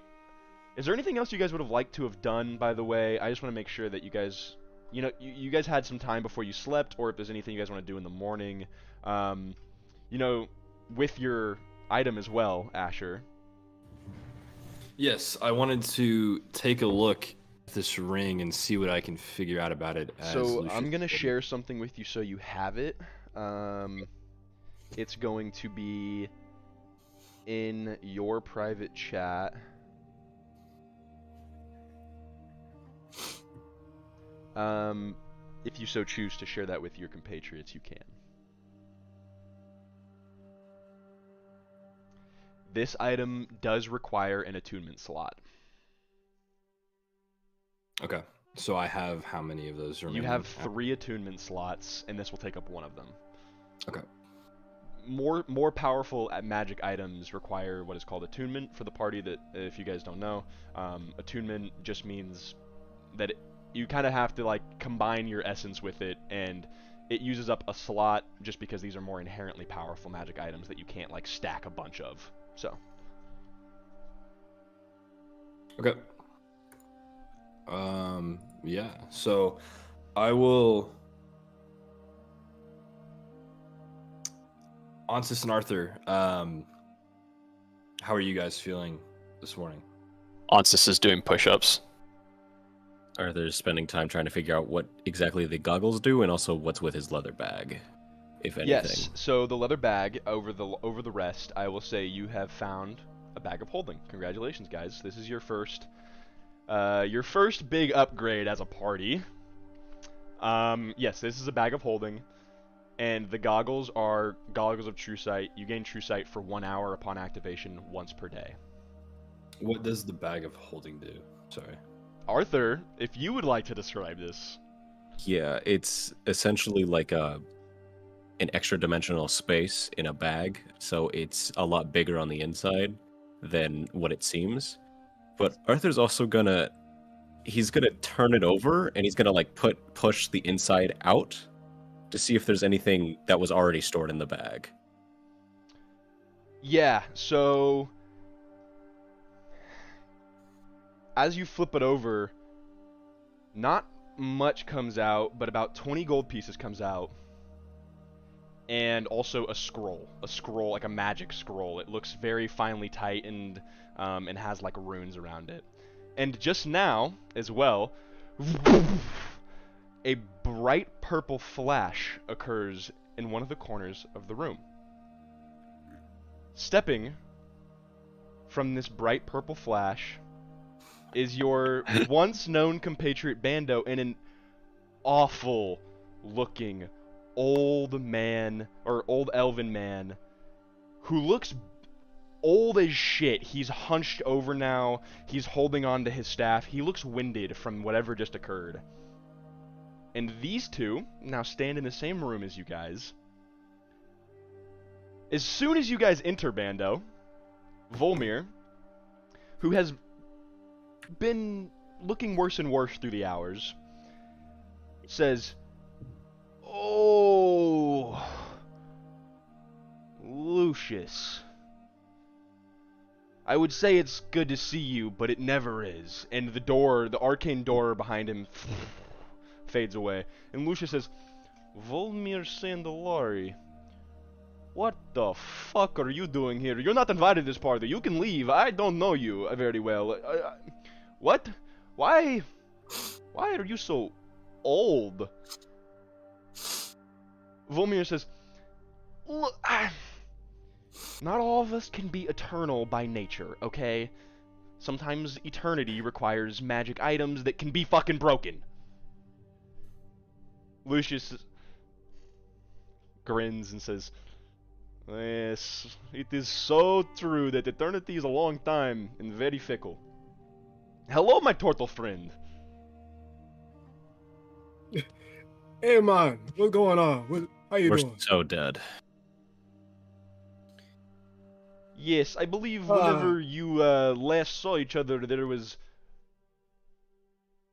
a bit of a misunderstanding. You guys can tell the story. It is not my story to tell. Yeah, we got jumped by like 20 people. Onsis Sorry. stops doing push-ups and goes, "Nice of you to fucking show up."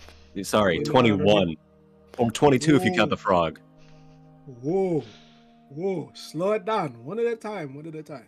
So where were you? Follow I me. think you should explain where you went first. Hey man, no, I just need to know what I need to do right now.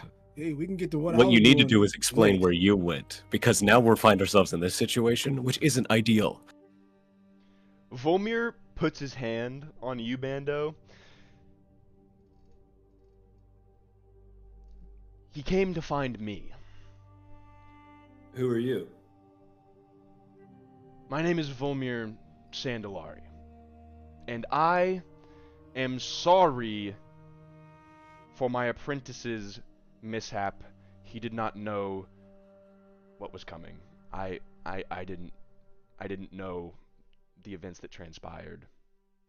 I'm sorry. Whatever. We're already here. Say, Volmir- man, can we? Go ahead, sorry. My fault. You're good. Can you explain what happened when I was gone? You know, I'm not following. Everything seems to be okay right now. The search party found us of the broken finger. We ran, and we ended up here because Asher called in a favor, but now we need to escape, which we had to make a deal to get out. We're currently working on. Well, soon we're going to be going to a place to get out, but Basically, it's not going to be easy. Bando, you owe me one. Whoa, I don't owe you shit. I don't owe Volmir you Volmir now pipes up and says, "You owe him, Bando. My tree is the safest place in that entire swamp, and it could have saved all of you." It's in the past. Arthur's going to drag the gold in the bag, and he's going to pick up the scroll, and he's going to go, "You should probably take a look at this," and he's going to toss it over to Bando. Yeah. Bando, he throws you a finely rolled up scroll with some inscriptions on it if you want to make an Arcana check to see what it is. Hell yeah. Also, for the rest of the party, you guys notice a new aspect of Bando. On his arms and down his fingertips, he has black veins and slightly cracked skin around it. Is it similar to the cultists that we fought with? Not entirely dissimilar, but not quite the same. Like, the skin's not dead, it's just different. Okay. And then Arthur's going to take the goggles, and he's going to, like, kind of hang it around his neck. Arcana check? 17. Yeah, this is a scroll of fireball. Ooh. So you have one scroll of fireball. Ooh, I'm about to fuck it up. Volmir It's at this good to be point back. It's is good to be back. kind of like shambling forward. I have to spend, and he sits down, most of my power kind of holding myself together now that I'm no longer immortal. So I'm assuming you guys have a way out of here? Hmm. Through the most The dangerous invisible place door. here. Yeah. Oh, really? That door? Yeah. You know Oh, about yeah. it? Cool. Yeah. What? What did you say? Sorry? You know about the door? Oh, yeah, no, I know about the door. I'm older than Lucius. So, what do you know Huh. about the door? Invisible, on Stygia, can take you anywhere through the plains anytime you want. Given to the Lord of Stygia by Isaiah himself a long time ago, kind of to taunt the rest of the devils. All this sound familiar or new? No, yeah, we thought- pretty much, that's what we were told. Yeah. Yeah, Caught okay. up. So, who are you again? You didn't Oh! you didn't really give me an answer. I would stand up, but I'm afraid my knees might give out. My name is Volmir Sandalari. I am the magistrate of the Azir Masai Kai. And I am Volmir's master. I'm the one who taught him magic. Taught him to be a Has wizard. Arthur heard any of those names? I will say make a history check for sure, with advantage, once again. Okay. It's good to be back. It's great to be back. We're glad to have you back. Absolutely.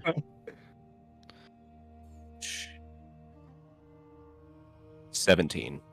You've heard the name Volmir Sandalari, you have no idea what the Azir Masai Kai is. Spell that, please. I literally put a squiggly line after magic. So, AHZ IIR Yep. MA. This is all one word? No, it's 3 different words. Okay, Azir. Yep. MASSAI space KAI. What is that? Do you ask Volmir what this is? Yes. Yes. Well, it's actually a good thing that we have. You guys now notice that Kevrick is still sleeping. He's fucking. He really had it out of him the other night. He'll wake up eventually. He says it's a good thing we have most of the party here. What do you guys call yourselves? Do you guys have like a outfit name or? It's A to be name? determined. Okay, I won't rush perfection. I am the magistrate of the Azir Masai Kai, which means that I know the locations of a lot of things and protect these things because they are deemed important and powerful and dangerous in the wrong hands.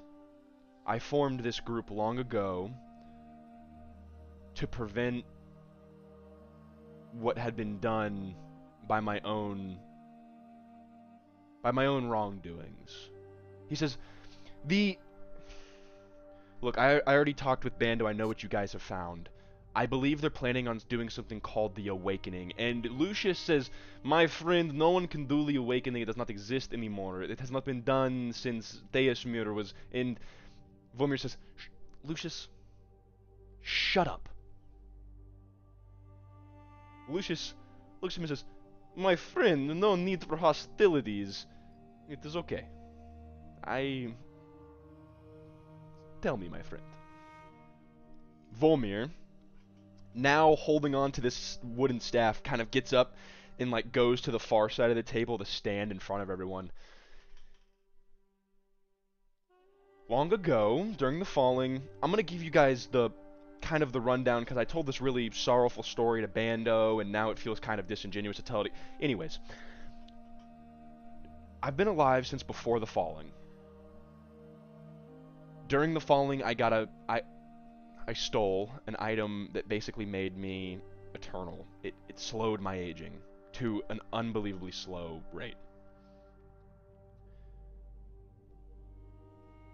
During the falling, Zaluth was deceived and tricked into aiding Azaius, and in doing so, the gods took her silver feathers. Are you guys aware of this? Yes? Mhm. Okay, good. We're on the same page. In doing so, the woman who filled her place is now known as Theasmir, was my wife.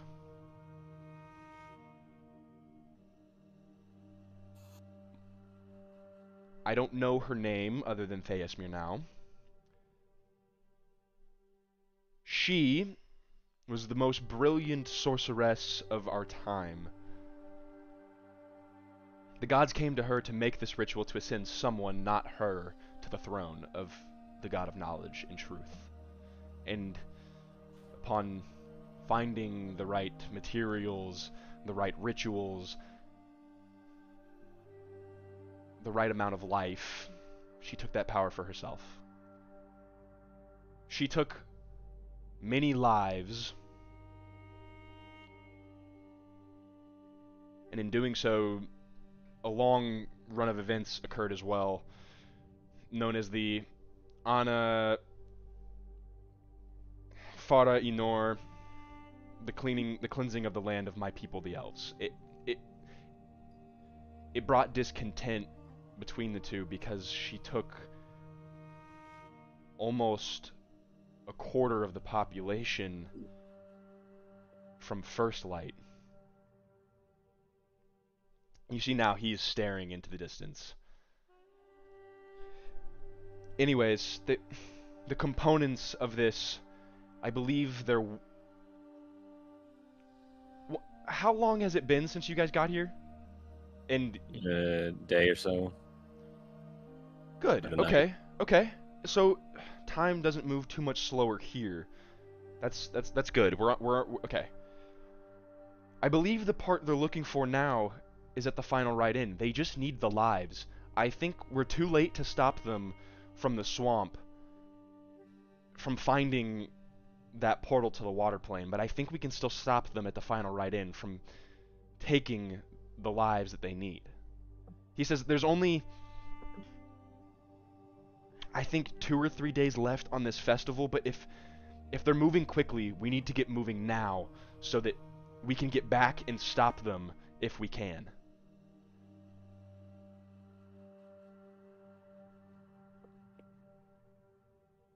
Oh, here we go, I guess. I mean, it seems pretty simple. Volmir looks around the room. Quite the motley crew we've got. Lucius, you're taking us to Stygia to go through this door, doesn't that mean that you'll be... Wait, last I had heard you were dead. What are you planning? Lucius, now loving the environment that he is in, surrounded by people who are kind of relying on him to a certain extent. Volmir, there's not much you need to know. I just plan on walking through a door, appearing on the material plane. Volmir stops immediately. Excuse me? Y'all are gonna let Lucius onto the material plane? He's not just sending Well, you back? No. Do you think we can make portals at will?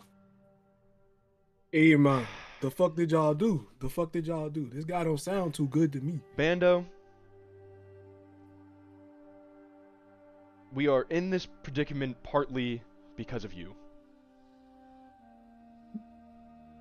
Partly. The rest of it I fuck. lies on the Okay. ignorance of myself to not train you to understand what is out in the world.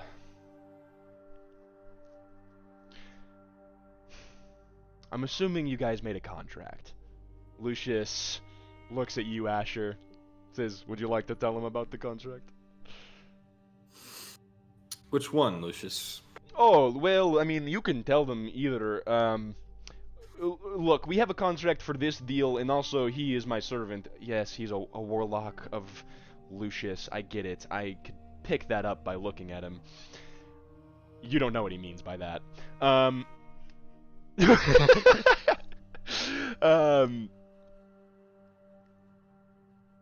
Volmir sits down again as soon as he can. My time is shortening, as I am no longer eternal. Like I said, I'm holding myself together using a lot of my power.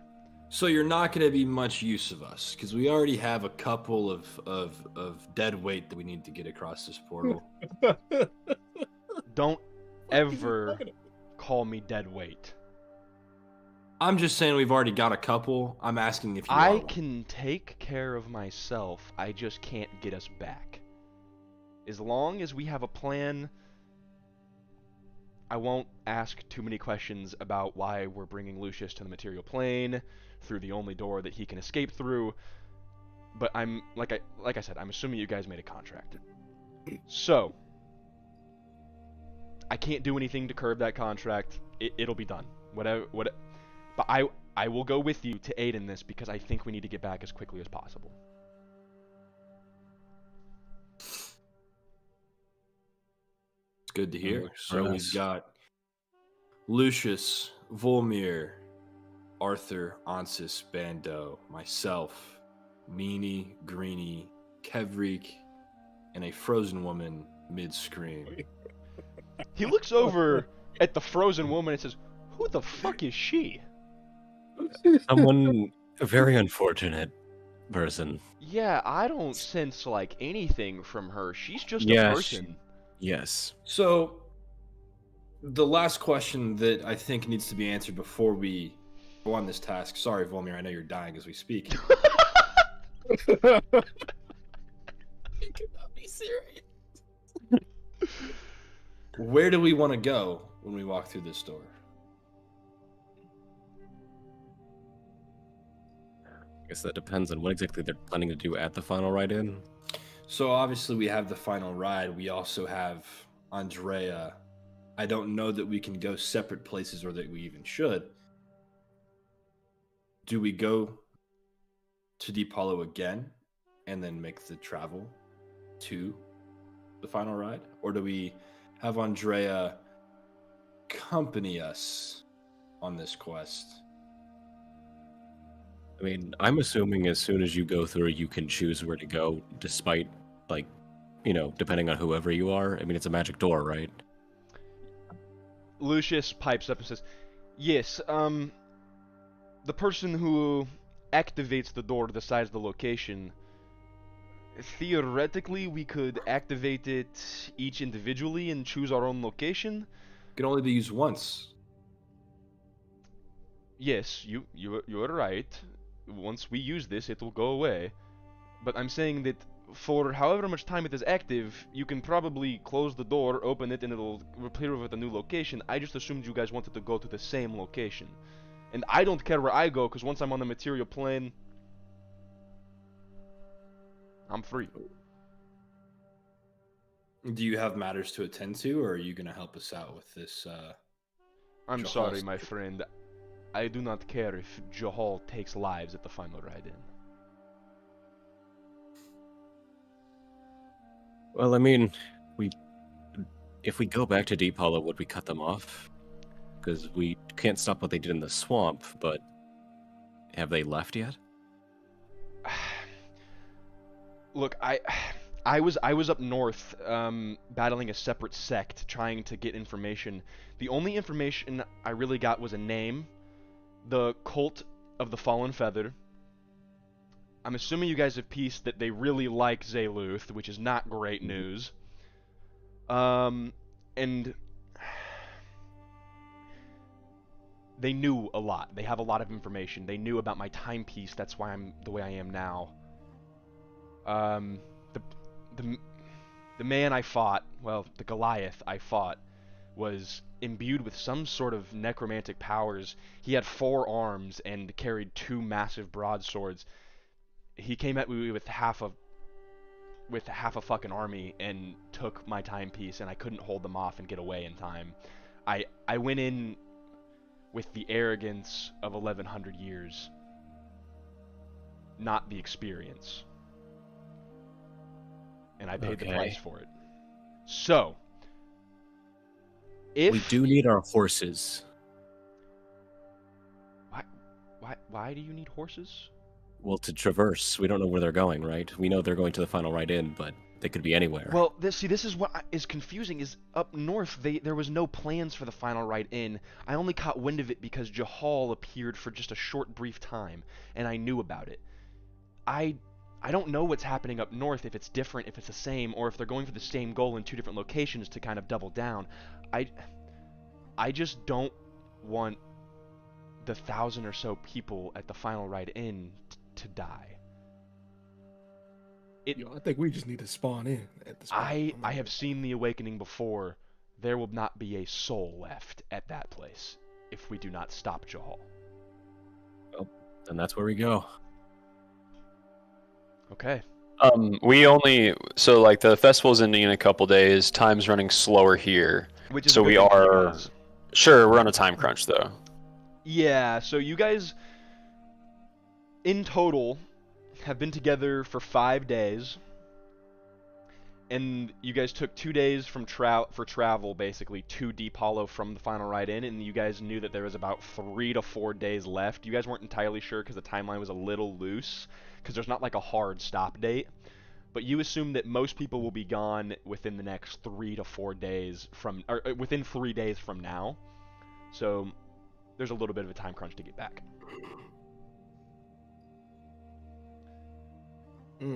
Okay, cool.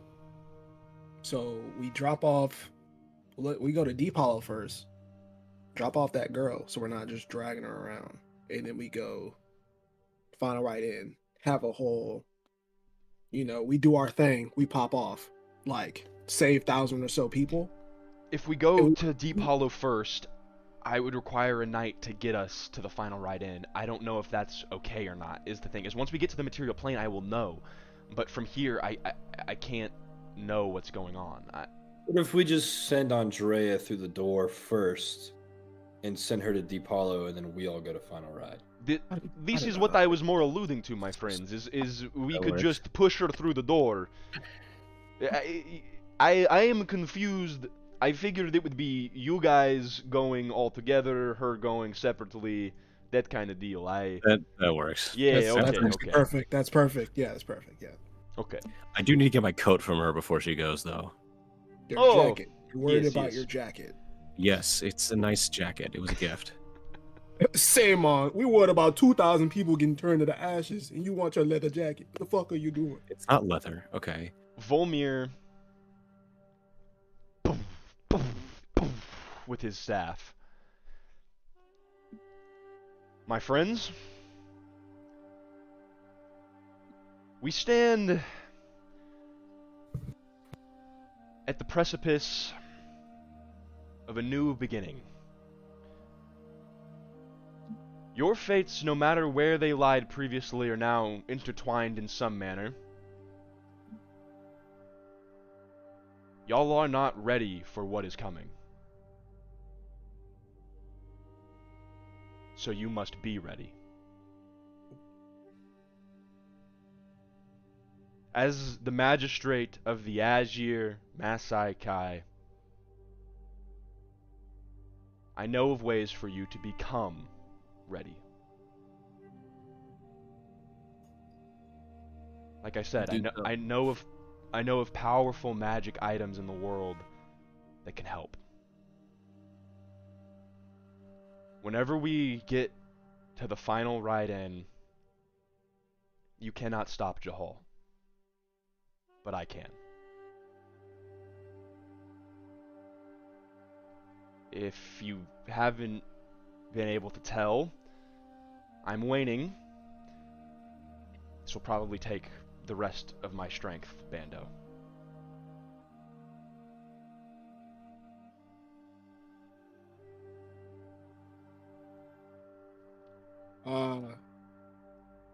Fuck. I mean, I feel like we can figure out a more effective solution, to handle this situation. Like what, Bando? We do not have time, and you cannot stop Jahal. I will use what is left to stop him, as long as you keep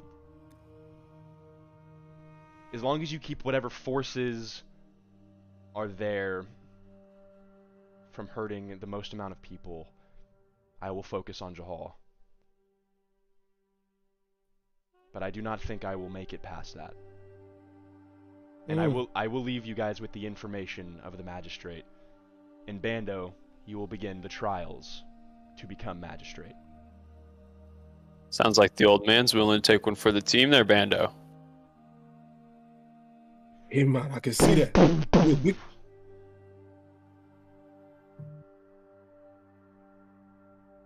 Now is not the time to be angry. You can do that whenever we have stopped him.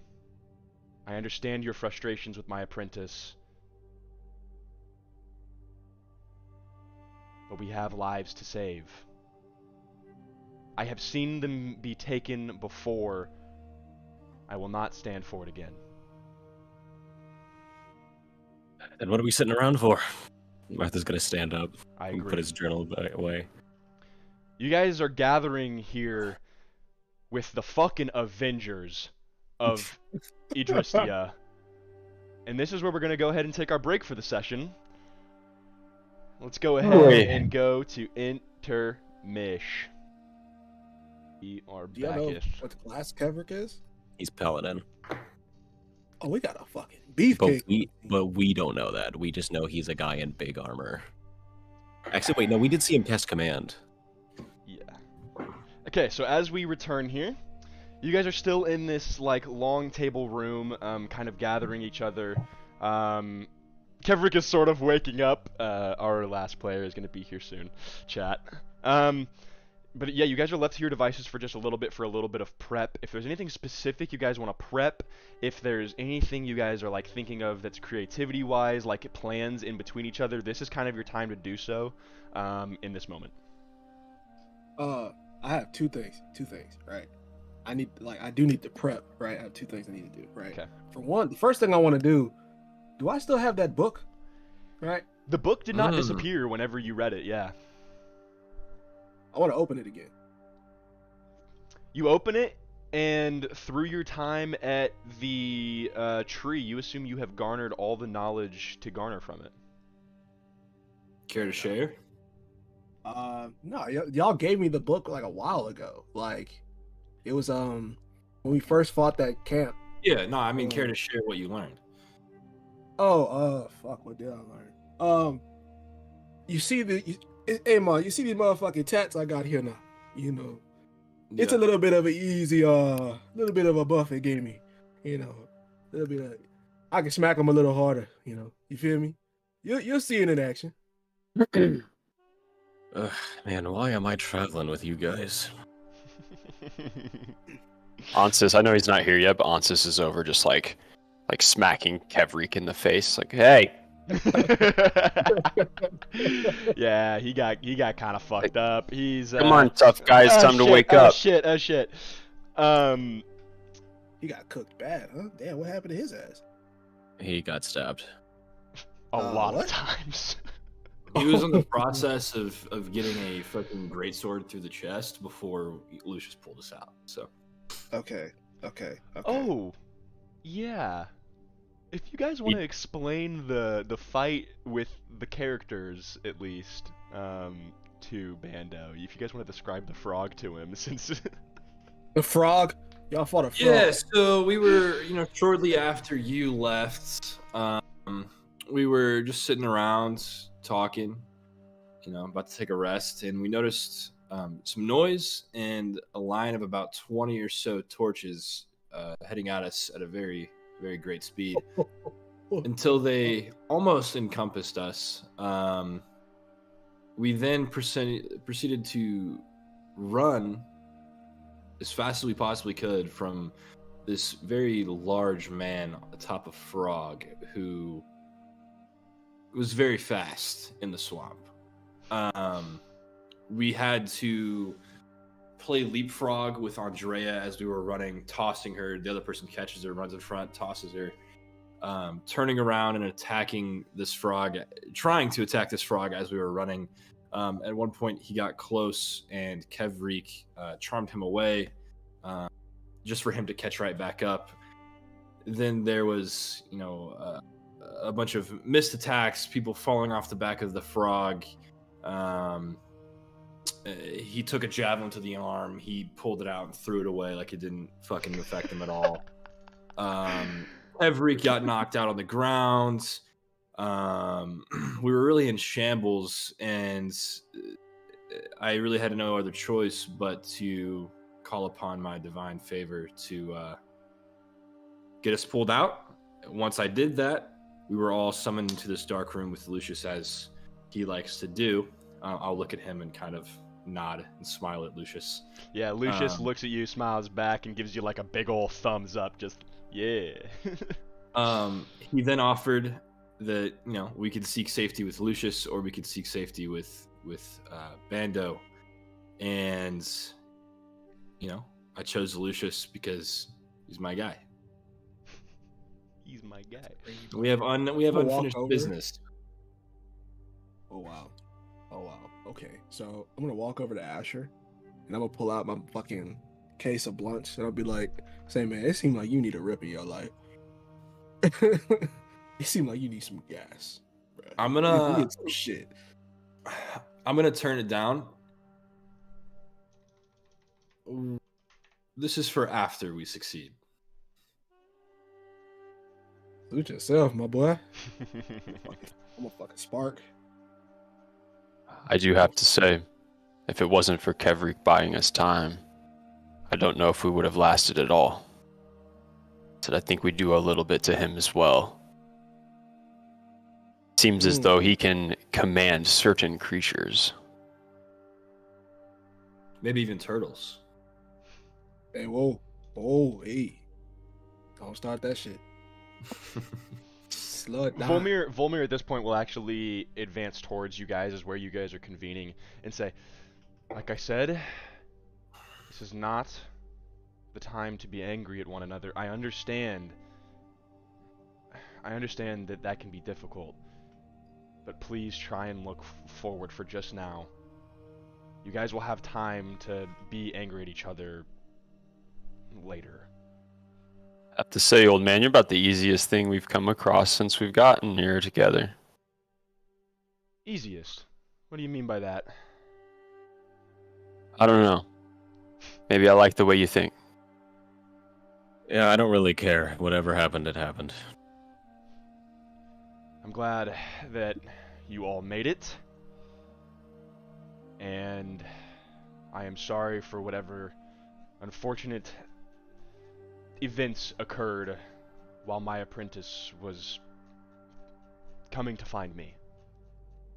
I do have a question for your apprentice. Emma, Bando, you. I think I have something for you. Come take a look at this. And Ansis will open up his backpack and pull out the piece of glass I found at the glass blowers. The piece that she gave me. Yeah. It's basically is kind of like a handheld size, like bubbler bong style, but it basically is in the shape of a devil's face, and he's smiling super bright. Yeah. Kind of a wicked smile. Don't know what it does, but I'm gonna hand it to you. It's like, take a look at this and see if you notice anything strange about this. I'm gonna grab it. All right. I'm gonna just. Oh fuck! Like, see if I notice anything strange. Can I load it with bud? See if I can. Roll? Do you wanna try and analyze it first? Smoke out of it first?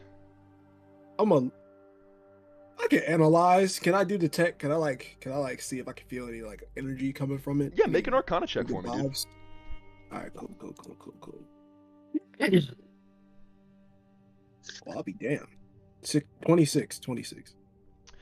26, yeah. Definitely some magical energy. You can't quite tell what it does without identifying it or spending a lot of time trying to understand its magical essence. Volmir might have identify magic if you want to ask, though. Chit-chat. Say, old man. Look, I got a couple questions for you. First off, tell me what the fuck this was with this motherfucking this glass shit my boy handed me over here. He grabs it from you and he says, "Well, this is beautiful glasswork, one." And he kind of does an incantation, mumbles something under his breath. "Oh, that's kind of fucked up. It can be. It shows you your greatest fear, and if you can conquer it through this, you gain a boon.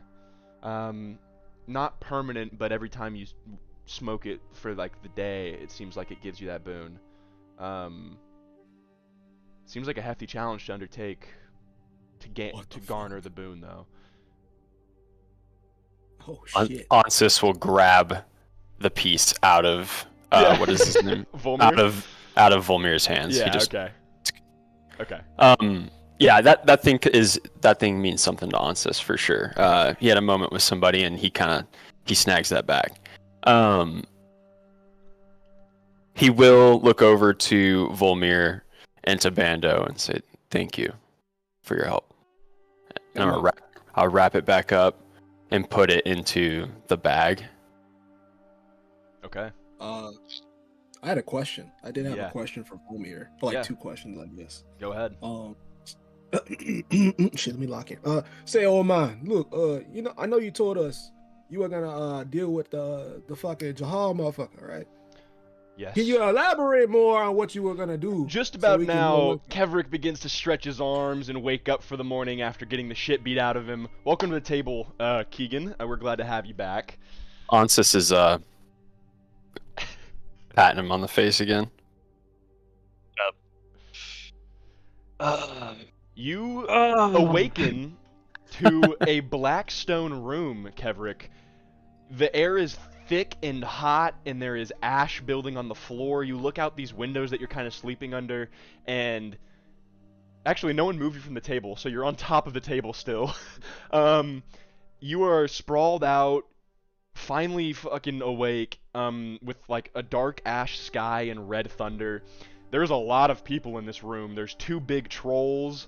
There is a like bald dude with a thin goatee. There's an old dude that kind of like is a super ancient elf. Yeah, and all of your compatriots are around you as well. Y'all seem to have been busy since the frog. Yeah. What's Yeah, we going don't- on How here? you doing? We don't have much time, Kevrik, but long story short, just to paraphrase for the 7th time today.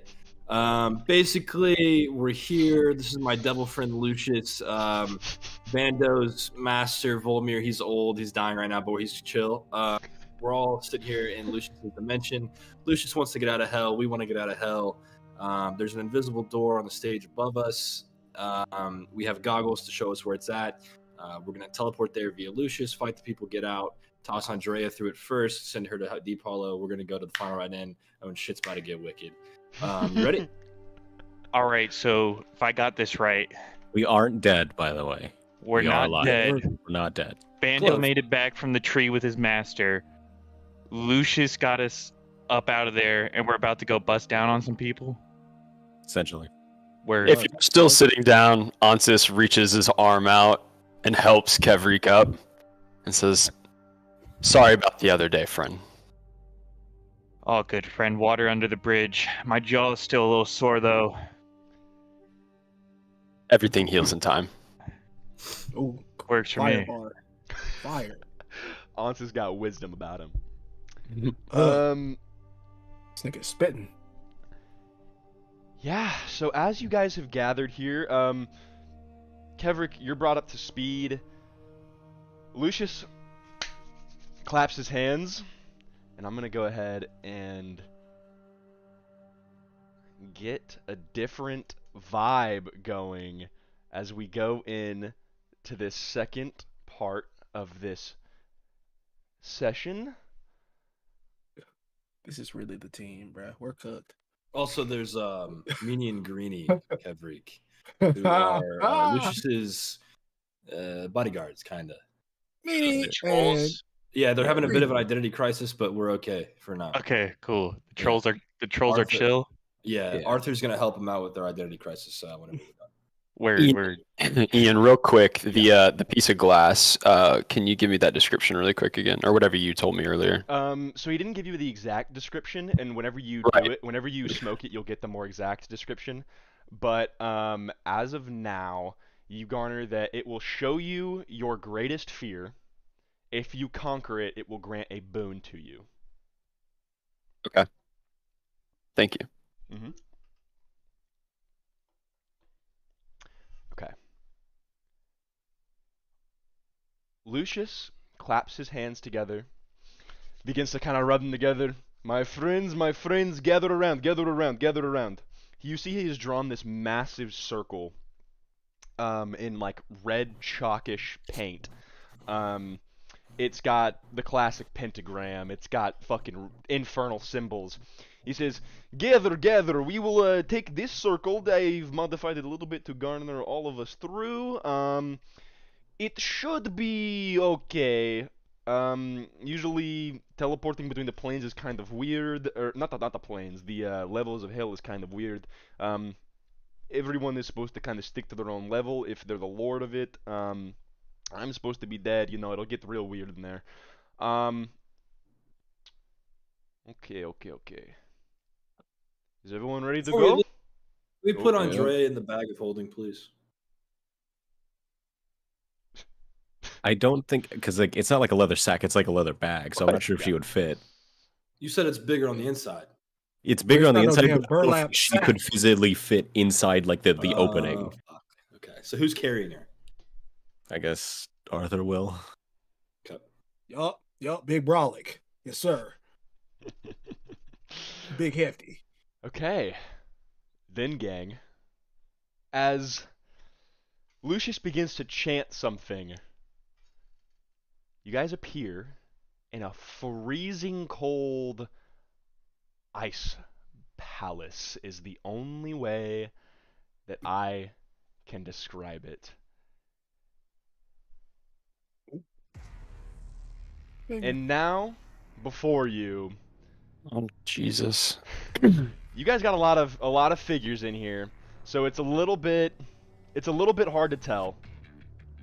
But for now, let's go ahead and do an initiative check instantly, because you guys are not surprising these guys necessarily. You guys are appearing at the front door. As you guys appear, Lucius begins to kind of cackle and kind of begins to relish in the moment. He has turned full infernal at this moment. He is itching for a fight, it seems. So let's go ahead and get initiative going. For the purposes of this, These guards down here are Greeny and Meanie. This here is you. This like purple wizard here is for you, Bando. This sorcerer is Volmir, and this giant devil-looking thing is, I'm assuming you would know as the devil Lucius. These figures here are lesser devils.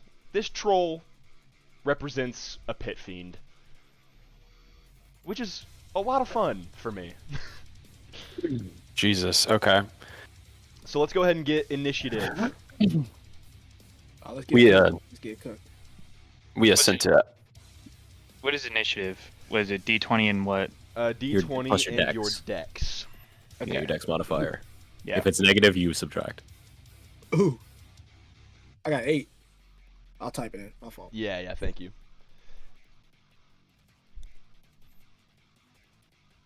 Ooh. Damn. Guess who's going last?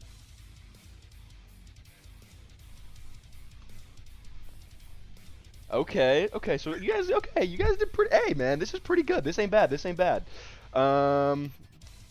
Onsis, Kev, Arthur. I get to call you Kev. I'm so happy, bro. Oh my god. Wait, even with a 12, I'm third? No, I'm fourth. Okay, I got concerned for a second. I was like, there's no way. There's so many bits and bobs to this battle. Oh my god. Okay. You guys enter into this long throne hall. At the end sits a throne, and in front of you guys, obviously this is susceptible to change, but there's so little room and there's a lot of figures, if you guys catch my drift. Up first is Lucius. As he steps in, you see his full devilish form, and he says, "Let's have some fucking fun!" And he's going to cast Disintegrate on the pit fiend. Oh. Yeah, he's got some powers about him. I believe. Yeah. Okay. We brought some cannons. Oh yeah, buddy. Okay.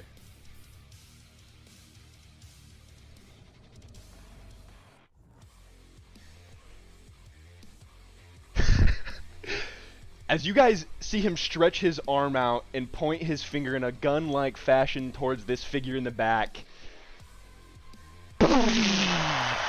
this greenish, purplish, gray, fucking sickly-looking beam extends from his finger, and it carves a hole through this pit fiend. By the way, this pit fiend is a monstrous winged beast holding a massive club, and it did some fucking damage to him already. You see this hole goes all the way through his body. It did not kill him, but it looks like it did enough damage to where he's a little scared. He looks a little scared by what just happened to him. Shit, I'd be scared too. The fuck? Okay, next up, Asher. It is your oh wait, first of all, Lucius is going to 5, 10, 15, 20, 25, 30. He's going to be here. And he is basically in the center of the room trying to garner as much attention as possible. Asher, it is your turn. Yeah.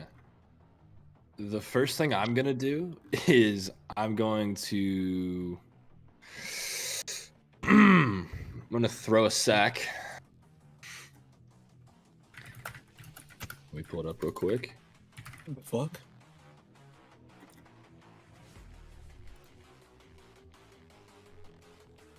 I'm going to roll a d8 and get a 6, which gives me a giant weasel. Okay. I'm gonna have it up to you to be controlling this for me, and for you to track all this shit, because I got a lot going on over here. Yes, sir. I'm gonna throw it up there, kind of like adjacent or diagonal to Lucius on his like back right shoulder. Okay, yeah. So around here there is a weasel, a giant weasel, for that matter. It acts on your turn, so I believe you can give it a command already, right? Yeah. Yeah, I will have it also attack the pit demon. Yeah, the pit fiend back here is what you saw him cast disintegrate towards. So also, we can't see your cursor, but Okay, gotcha. yeah, I will have him attack the pit fiend. He's going to use bite, Okay. which rolls a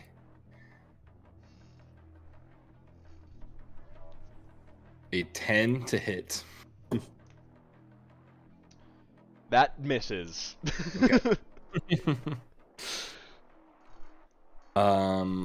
Yeah, I think that's my turn. Okay. Would you like to position yourself elsewhere, move anywhere from the entrance? I will go kind of to the second closest pillar on the left, and I'll sit like on the left side of that. Yep. Okay, so about there. Next up is the Pit Fiend. He charges towards the one who just cast a massive fucking disintegrate spell on him, and he's gonna go ahead and attack. Okay.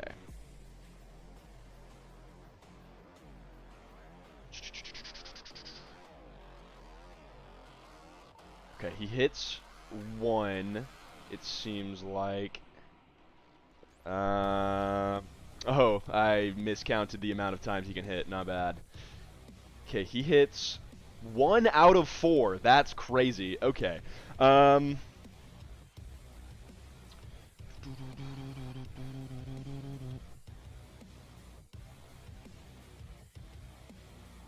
How was your flight, Keegan?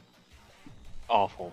Oh, I'm sorry, man. You see this Pit Fiend Damn. wield this massive mace and slam it into Lucius, and it does some damage. Lucius does not look bothered by the damage, but he looks a little worried for all the attention that he is garnering.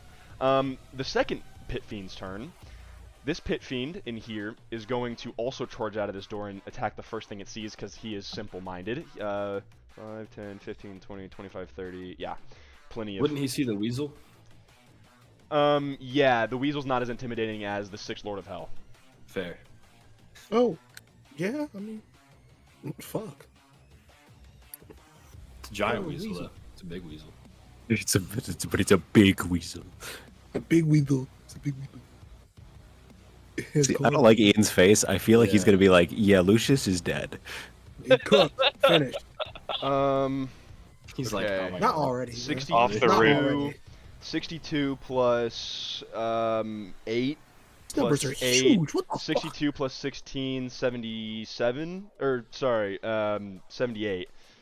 Okay, so it would be 870. Okay, 873. That's what that is. Okay, Lucius got kind of fucked up. He's not like on death's door by any means. I just mean that he got smacked to shit by 2 pit fiends. One How hit much him did the- once, and the second pit fiend hit him twice. The second pit fiend did 78 points of damage to him. These niggas are in a different league. bro. Don't fuck with them. Onsis, it is your turn. You have 10 points. You have 10 hit. He killed you 7 times over. 7 times! Almost 8! You guys are in hell. Okay. That black figurine's me, yeah? Mm-hmm. Okay. First thing I'm going to do is...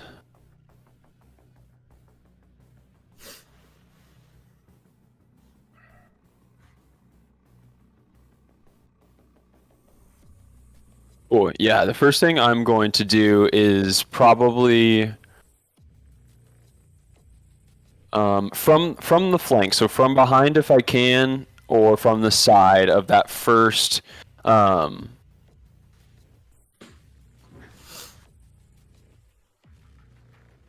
Yeah, is that first? What's that first figurine there next to the big devil guy?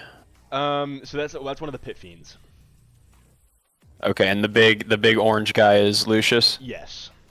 Okay, sounds good. So the closest pit fiend to me, I'm going to go up behind and do an unarmed strike.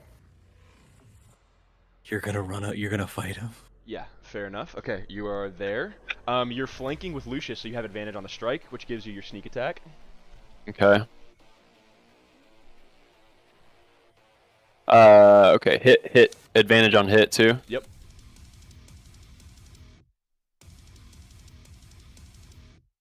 Uh, 17 to hit, 17 hits. and then I'll roll with damage. Yeah, for the purposes of this, for any rules lawyer, I have lowered their AC just a little bit. Okay, I roll 8 on damage. Okay. And then I add, hold on, I add another D4. Because I'm sneaking. That'll be 12 points of damage. I got a 4 on the extra. Okay. You roll 2 now, remember? Oh my god, okay, cool. So I'm gonna roll one more time. Another 4, let's go. Okay, so I got 16 points of damage. Nice, fuck yeah. Okay. You have your bonus action left, correct? Yeah, and on my bonus action, after I strike, I'm just gonna run up, and I'm gonna say, Lucius, I got you. And then I will, well actually no, I'm sneaking, so I'm not gonna say shit. I'm just gonna go up and go after it. Attacking does break your stealth. So once you Okay. have attacked, you can use your bonus action, like your key points, I believe, to re-engage stealth. If you can try, you're within reach of someone, so you would have to disengage first, but... Yeah, okay, so for my bonus action, I want to spend a key point and use Step of the Wind to disengage from the combat. Okay. Because I just want to like step back away into the shadows after I attack. You have exactly 5 feet of movement left. Or no, you have 15 feet of movement left because you're faster than I remember. So you have 15 feet of movement left. Where would you like to be placed then? Sort of. Like... I'm just gonna go behind one of the pillars that's not. If I can go to the next pillar down, I will. I don't want to be close to that door, that archway door you necessarily. can get really close to the other side of it. So for the purposes of this is where I'll leave you for the remainder. That's fine. But yeah, you are a little more out of sight than the giant devil in the middle, if that is what you're going for. Other than that, I believe comes to the lesser devil. He is going to charge Lucius as well. As Lucius sees this next guy come, he says, "We should really be finding this door, please." Okay.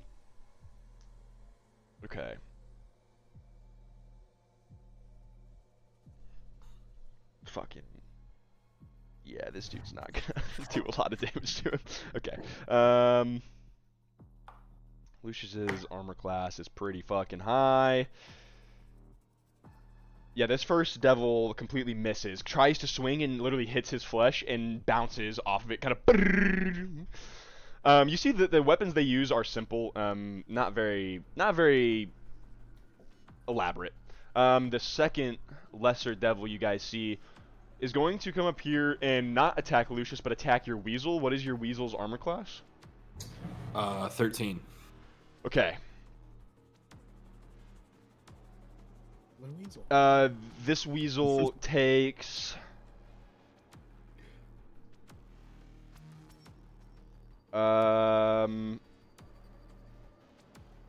takes 10 points of damage. 10 points of slashing damage. So it has 9 HP. Okay, so yeah, it's dead. But This. It pee-pee poofs out of existence.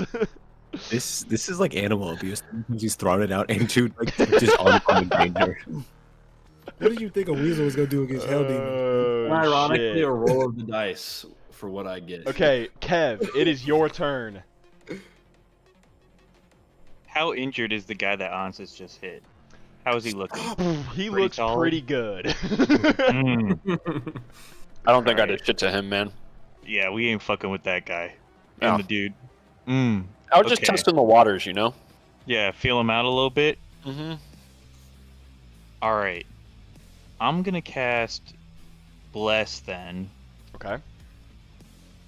and I'm gonna select. Who we got? Gonna do. We're gonna do. Arthur and Bando as two of the targets, and then we'll give Lucius one of the Bless targets as well. Lucius, one of the bless targets. Okay. Bless is what again? A D4? Yeah. Yeah. Super cool. Super cool. What does that do exactly? The D4 anywhere to anything? Yeah, and on an attack roll or a saving throw before the spell ends, the target can roll a d4 and add the number to the rolled attack roll or saving throw. And you gave that That's to Lucius and fire. who That else? is fire. Yeah, Arthur, Bando, and Lucius. Word. Okay. And then we're looking for a door. We're looking for a door. You're here at the entrance. I have you highlighted right now. I'm gonna wiggle on up to that third left pillar then, and like post up there. So like right here, so like 5, Yep. 10, 15, 20, 25, 30. You can get real close to it. All right, perfect. Next up is this fella right here. He comes charging out of this doorway. Oh shit. 5, 10, 15, 20, 25, 30. Okay, he can't quite reach you, but he is gunning for you, Ansys. He Yeah. is coming after you. Let me see. Oh, okay. He's gonna do. What's your armor class? 19. God damn. He barely hits you with a little flame guy.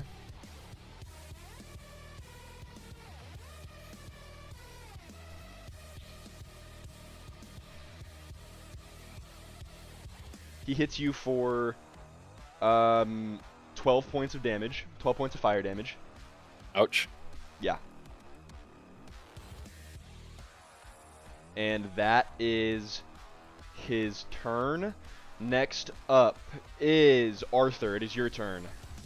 All right. Does it take an action to use these Oh. goggles? Yes, sorry. It requires an action to use the goggles to be activated, and then like your perception or whatever would basically be like a free action. So. So yeah. So he's got. Oh no. Oh shit. Boy. Ain't no fucking way this motherfucker finally gets to this motherfucking turn. And his shit. Damn. That's so funny. Nah, cause he might be for real cooked. He might Yeah, be his for router real reset. cooked. It might His be. router reset, bro. His router No. reset. Oh my god, we're cooked. Oh, we're so cooked. When we needed him the most, he vanished. Okay, we're gonna move him next in line for the thing for initiative. Bando, it's your turn. Sorry, my internet cut Okay, out. be back. Yes, let's go. Okay. Yeah, so Arthur's just going to use an action to activate the goggles, and then he's going to move forward to get behind that pillar. Like the one with That's Ansys? right. Yeah, the one right where Ansys is. Yeah, easily enough. And then he's I going to love look around being to see alone. if he can find this door. Make a perception check. Perceive, brother, perceive.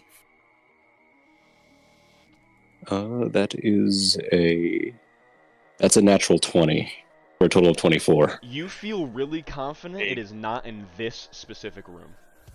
We're fucked. God damn it. All right. He's going to relay that. Yeah, you relay it to everyone. Lucius says, "Oh shit! It's probably in this next room then." And kind of points towards this archway that you guys can see that is currently clogged by a lot of things attacking Lucius. If you would have your bonus action, Arthur, That's his turn. He doesn't want Okay, to go too far okay. ahead. Bando, it's your turn. Word. Okay. So let me think this through. Let me be smart for the first time in my whole career. Like, just for right now, I'm not gonna try to fight none of these motherfuckers, right? Okay. My fucking maneuver. I'm literally gonna maneuver over to behind Antis. Alright? So I get as close to that fucking 5, archway. 10, 15, 20, 25, 30. You can get about right next to him here. Perfect. And yeah, literally that's all I wanna do. Like, Okay, I'm that's just your gonna- turn. Yes. Okay, understandable. Volmir's turn. Following Lucius's go, 1, 2, 3. He's gonna get about right here. This old man stretches his back a little bit and does the same finger motion as Lucius and will cast Disintegrate on the same Pit Fiend here. Ooh. Heat beam.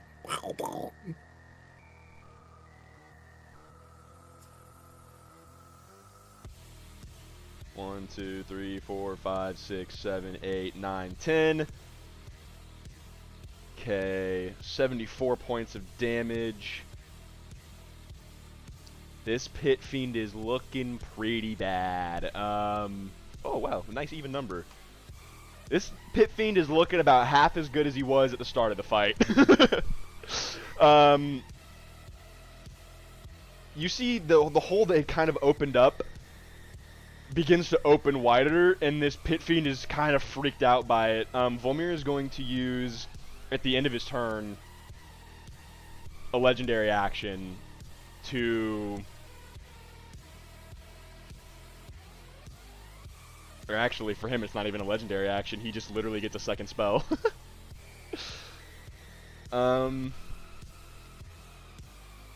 Yeah.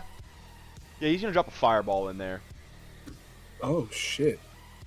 at high level. Oh, that's fine. He can get everyone in here and avoid the allies, so he's gonna do that. You can avoid Lucius right there. Oh no, he's gonna hit Lucius. Okay. Lucius is going to be super resistant to fire, I believe. If not immune. Isn't he, Ian? He Plot probably oriented. doesn't take a lot of fire damage, yeah. Yeah, I was going to say. Probably. Hopefully not. Shit. As a devil. And he succeeds on a... Wow, literally no one else succeeded on the saving throw. That is crazy. That's fucking insane. Okay, so Lucius is the only one that survived, that saved on the dexterity saving throw. Let me get Fireball.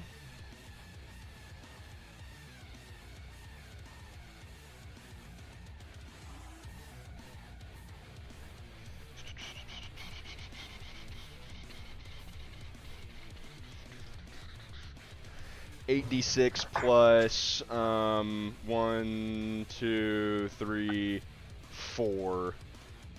So 12d6 plus. Holy shit.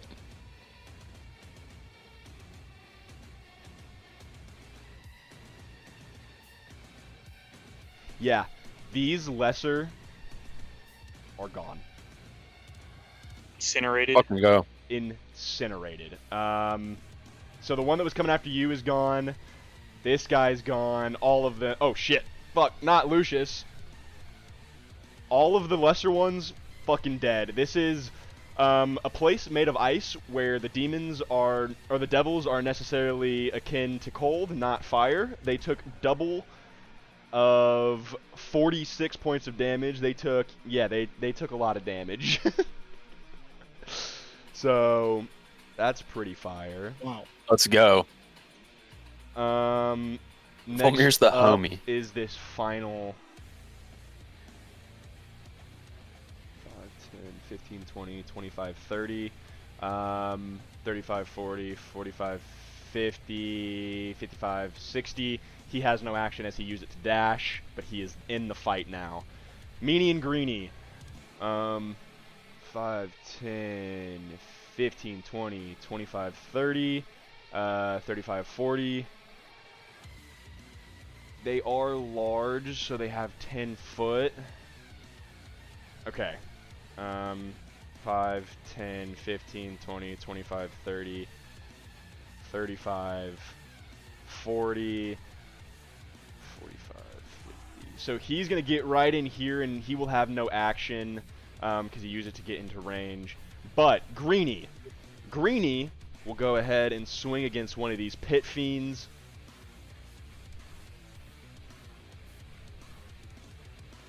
Ooh! Good thing he has 2 attacks. The first one he horribly misses, and the second one he also horribly misses. Yeah, Greenie swung and missed pretty bad. That is his turn, but they both kind of like shove each other and go, "Oi, boss, we got your back!"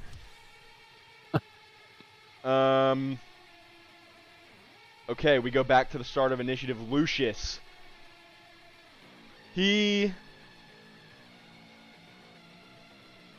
Yeah, these pit fiends are an issue. You see, he draws this extremely elegant golden longsword out of his bag. And he says, "Ugh, I've not hit anything in quite a while." And he grabs it by 2 hands, and he just fucking makes the most insane swing forward you guys have ever seen. This sword is like 15 feet long and cleaves everyone in front of him. Oh, fuck. This nigga tweaking. Okay. The Lesser Devil...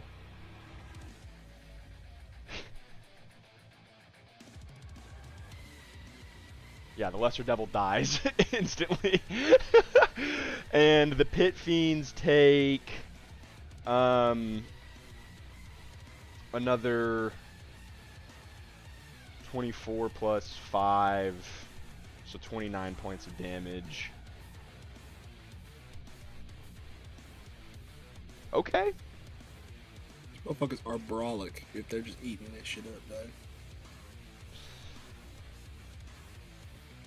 Honestly, he's going to make 2 more attacks, because he's just going to burn everything he's got to make this go quick.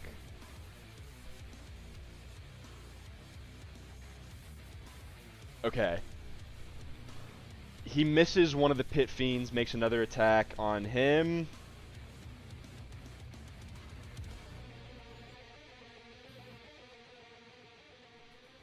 Okay,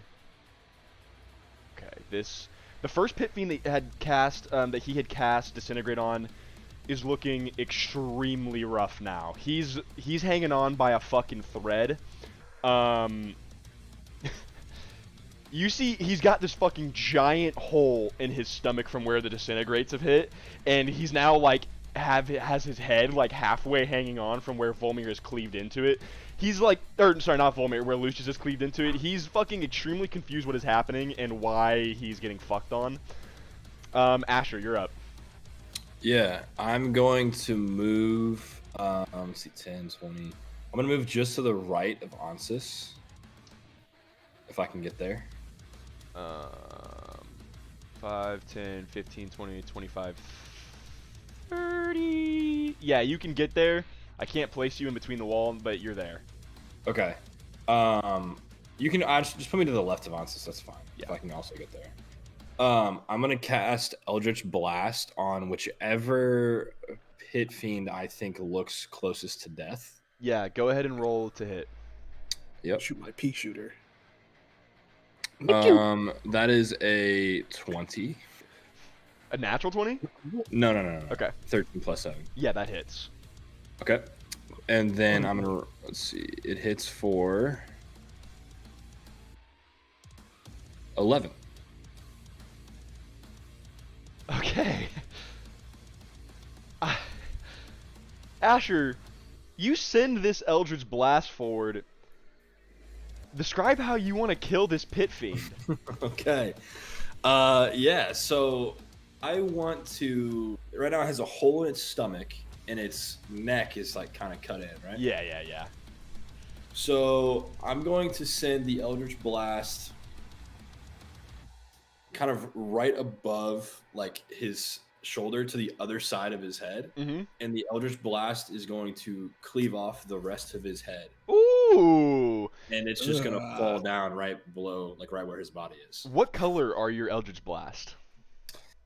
They're like reddish and gold.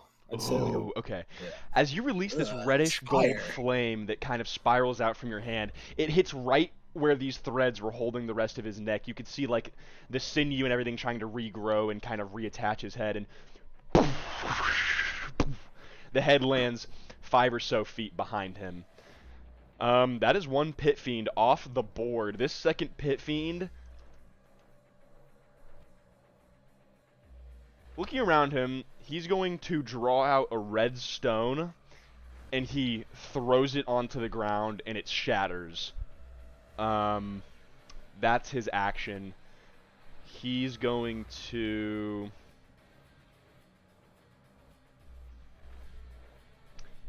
He'll take the hit. 10, 15, 20, 25, 30. I don't like all that movement. 5, 40, 45, 50. Get back here, and he is going to wait. That is his action.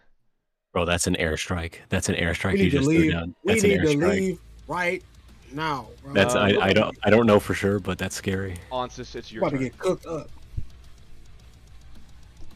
So what do you say by leave? Do we need to get just maybe in another room? Is that the best move here?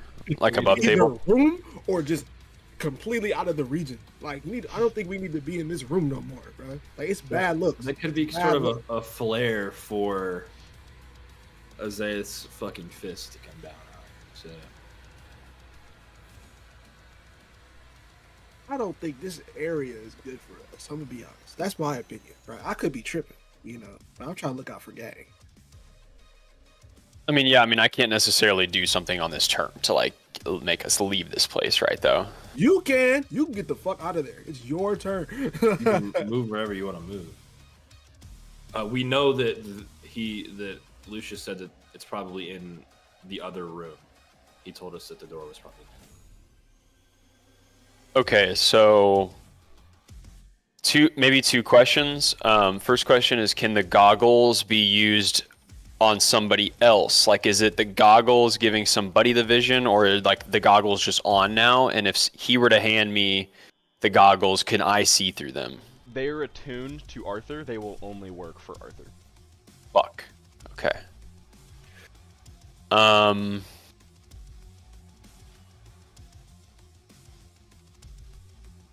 Sorry, I'm looking at your map here. Yeah, I whipped this up in the 10-minute intermish, so... Intermish. I'll look to all my allies near me and say, I don't think it's safe here for us anymore. And I will also say, though, I think our best bet is that room. Knowing that, I guess, yeah, whatever. Okay, so I'm going to use my bonus action first and cast Dissipate, which is just basically what we're calling our version of Step of the Wind for Onsis, which adds Hide as a ability with Step of the Wind. So I'll Dissipate. Yeah, roll your stealth check for me. Okay.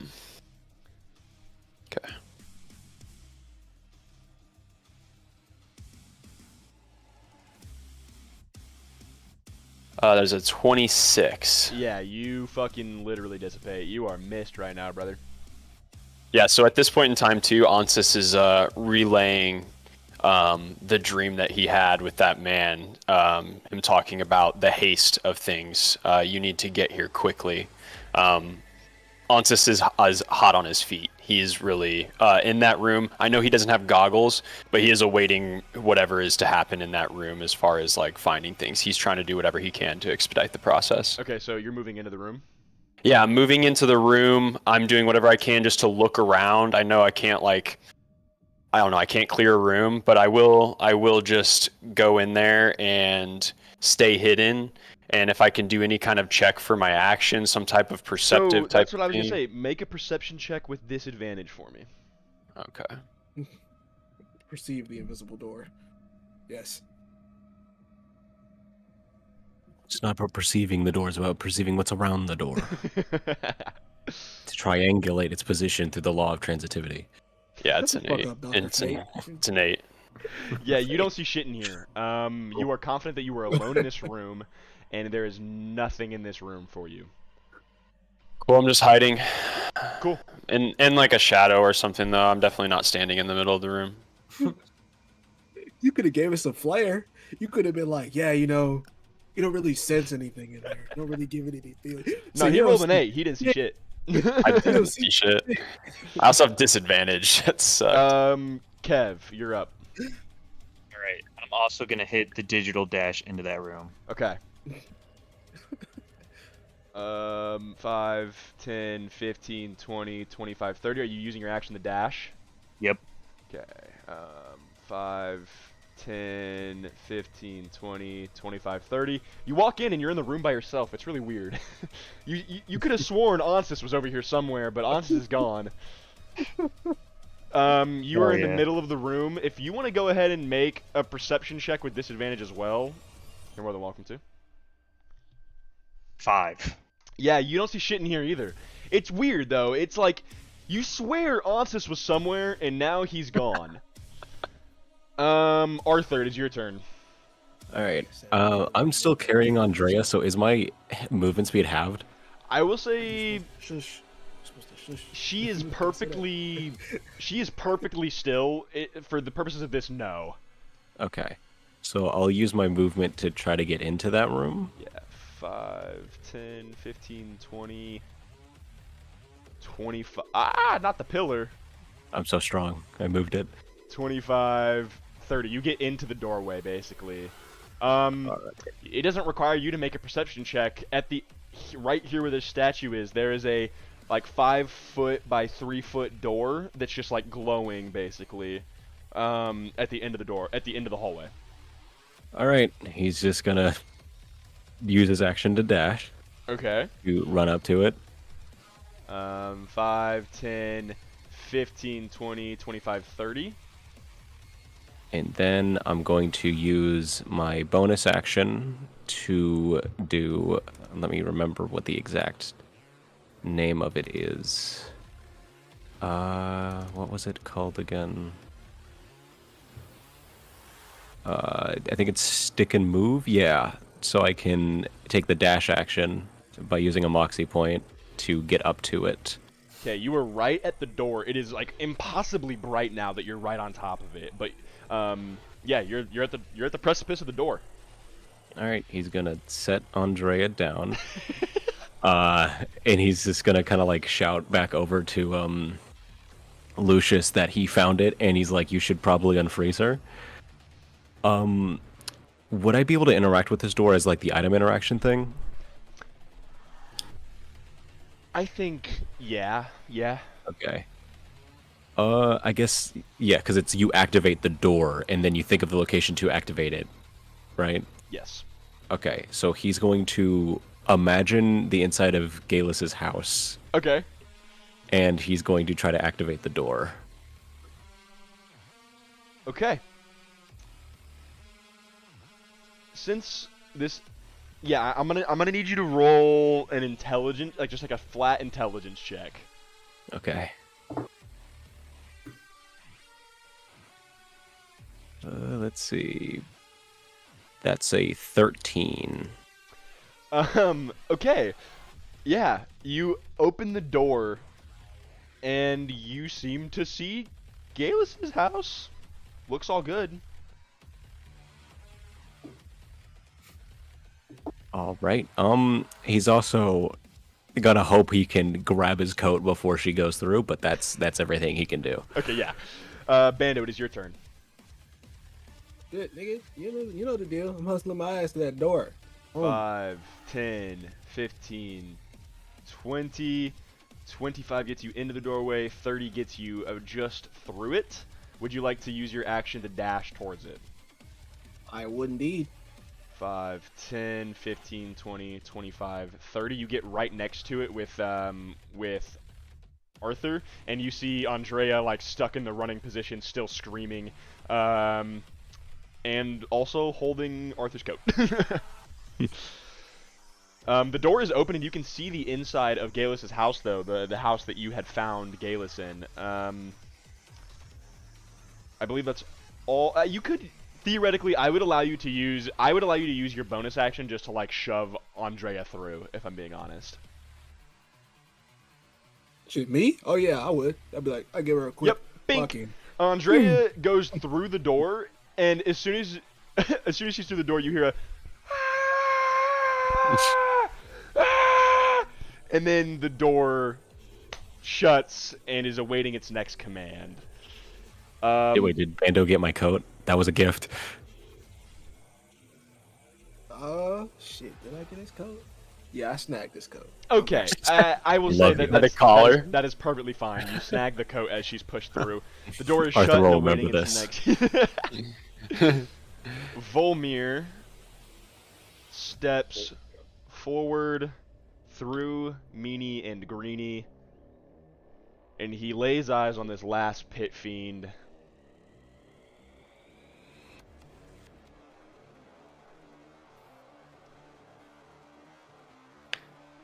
This pit fiend disappears.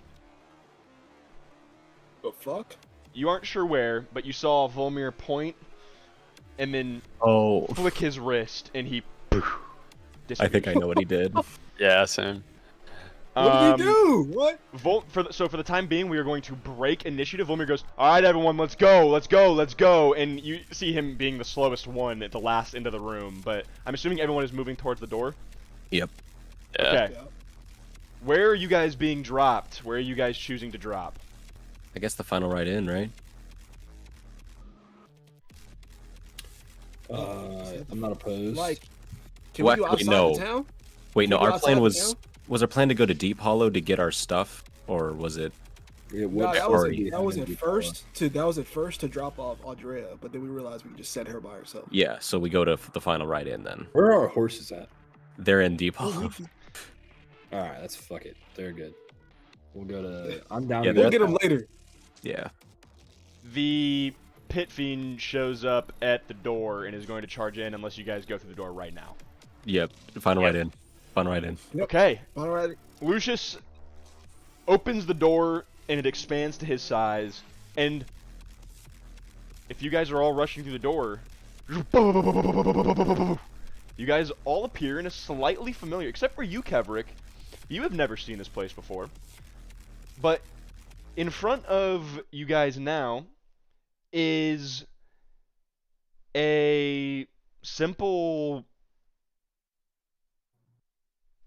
hillside. You guys can see in the distance like a fairground that you guys are familiar with. And also the door behind you quickly and ever so loudly disappears behind you guys. Lucius looks a little shocked at how easy that was. He says, "This was not too bad, my friends. We were quick. No, don't get me wrong. Me and Volmir fucked that dude up." And he kind of looks over at Volmir and goes, "Dude, that was kind of sick." What about? Yes, Asher, you did kill him. Good job. Good job. Good job. He flicks you a gold coin. The first breeze that blows, Antis reanimates back next to the party. He's like, "Oh, sorry about that, guys." Are you Batman? The night. Okay, with Volmir standing here, Meanie and Greenie instantly come to you, Arthur. Oi! You said you've got a plan for us to tell each other apart. Yes, I have a perfect plan for you. He's going to get his journal, gonna flip to a page, gonna rip it out, and then he's going to take his quill, write Meanie, and then Greenie on another part. He's gonna tear them off, and then he is going to... I gotta see if I have like a a thing to tie it with. Hold on. Okay. He is actually wait. I have the Is there a string in the explorer's pack? I would say there's like some string in there. Yeah, dude. All right. And then he's gonna tie them and essentially just give them name tags.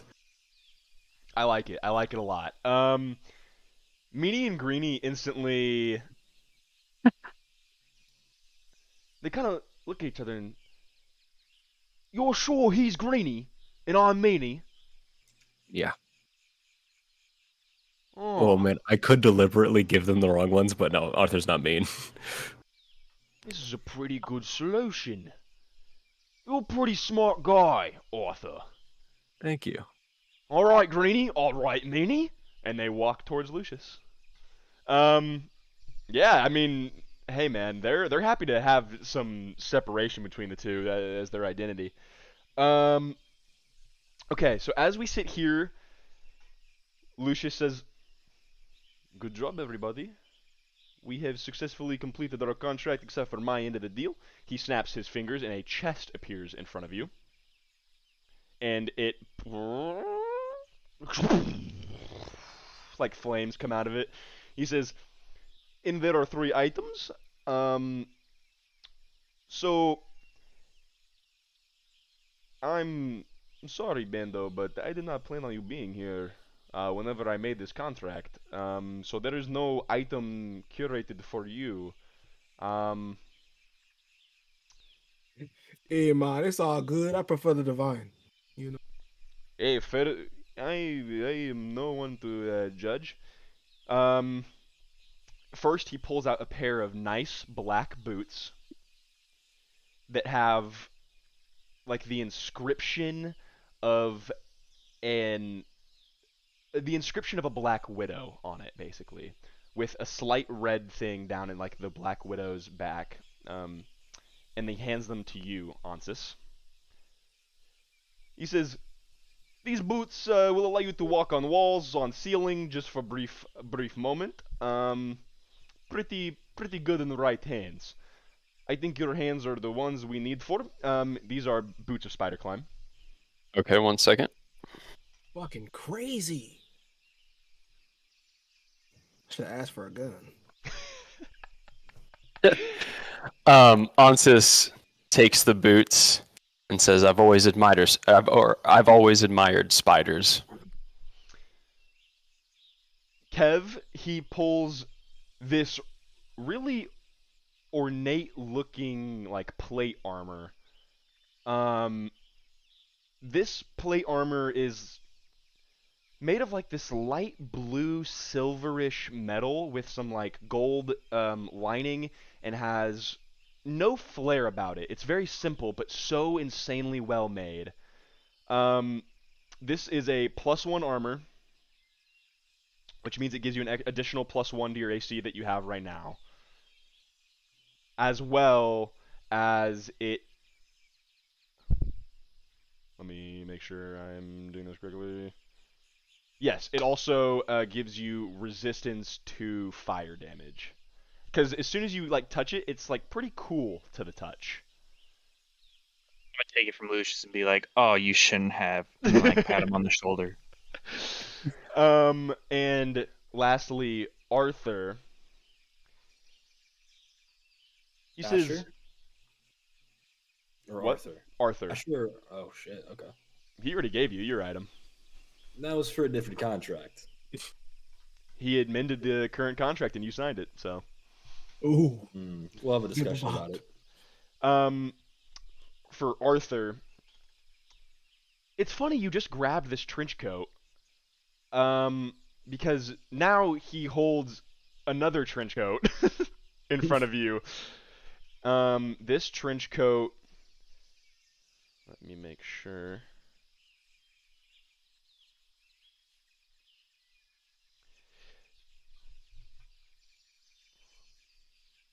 I cannot find it. For the sake of brevity, note that you have a trench coat. I will explain what it does whenever I find the card. I'm sorry. Got it. It's all good. But the chest closes, and disappears into smoke and fire. He says, "Okay, Meanie Greenie, I think we should be off. You guys have fun saving the world or whatever. Um, I'll catch you on the flip side."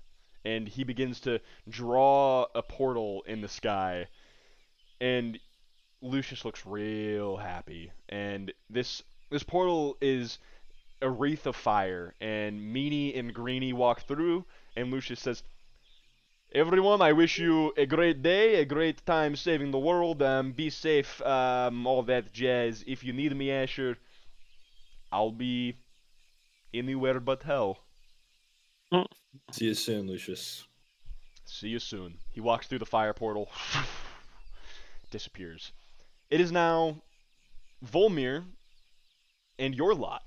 You guys see the final ride in the distance. It's a bright blue sky today. It's about midday, as you guys can tell. As far as you guys can tell, the sun is high in the sky. Volmir looks extremely winded by the power he just expended, and you can see what hair was still in this like long braided gray beard of his is beginning to get thinner and thinner, and like some of it's falling out. He's looking pretty bad. He's looking pretty bad. But you guys are Yeah. left to your devices. All right, I'm gonna look over at Volmir and be like, "Hey, old man, you sure you're gonna be able to hold it together for the shit you need to do?" I will always do what needs to be done. Ugh, crazy bar.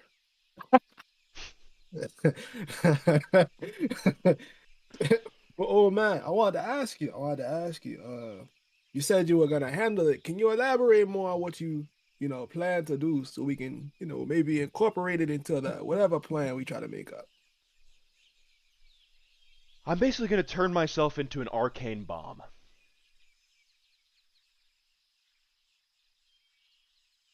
And that's gonna save lives how? I'll make sure to take my ball with me. But what about everyone else? Us. Oh, Us. I promise you, I can control it. It will kill me, but I can for the for the for the sake of everyone around me, I promise you, I can make it work. Okay. Arcane bomb. Okay. My time is Yeah. short. I think this is the best way for me to use up the rest of the time I have. Word. Sounds great. Sounds great. Next question. You know, you told me about these trials. I'd like to be able to elaborate on my friends. Along the journey, I have things to do that I don't know what I'm supposed to do. Is there anybody I can call on, the future hand, for assistance, guidance, He cavalry? reaches into a pack and he grabs a stone and he throws it to you. That stone Yeah. will get you in touch with Renfrey, the kid that we left back at the tree. He's powerful. Trust me. Okay. Word. Word. Word. We like Renfrey. Renfrey's kind of gas. Renfrey's gas. You know. Last thing, right? Last one. Right. We about to go into some crazy shit, my man. Any way you could give me something that can give me a little, you feel me? So I can help the group, just a little more than I already can, you know. Had to ask. First of all, he produces a list and he says, "Whenever I'm dead, this will show you what you need postpartum." So mark that you have a list from Volmir. As well as whenever he imparts this list for you, let me think. What would Volmir have on him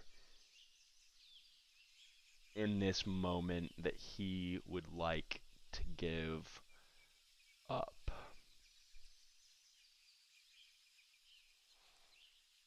Hmm.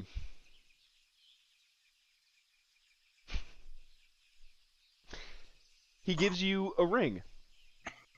Oh.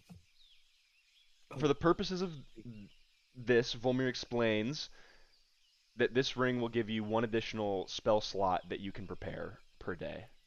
Um, it can prepare up to your highest level of spell slot available. So it will basically be as good as you are.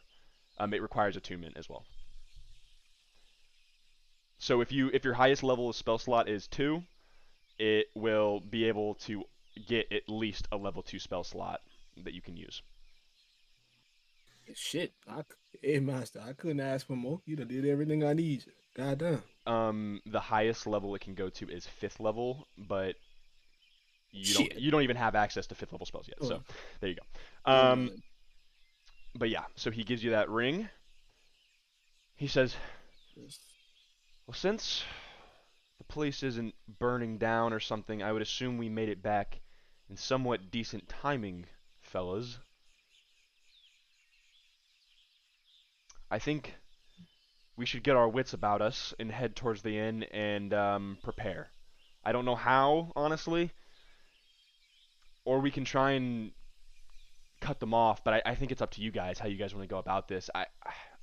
My goal is to get as close to Jahal as I can and take him out.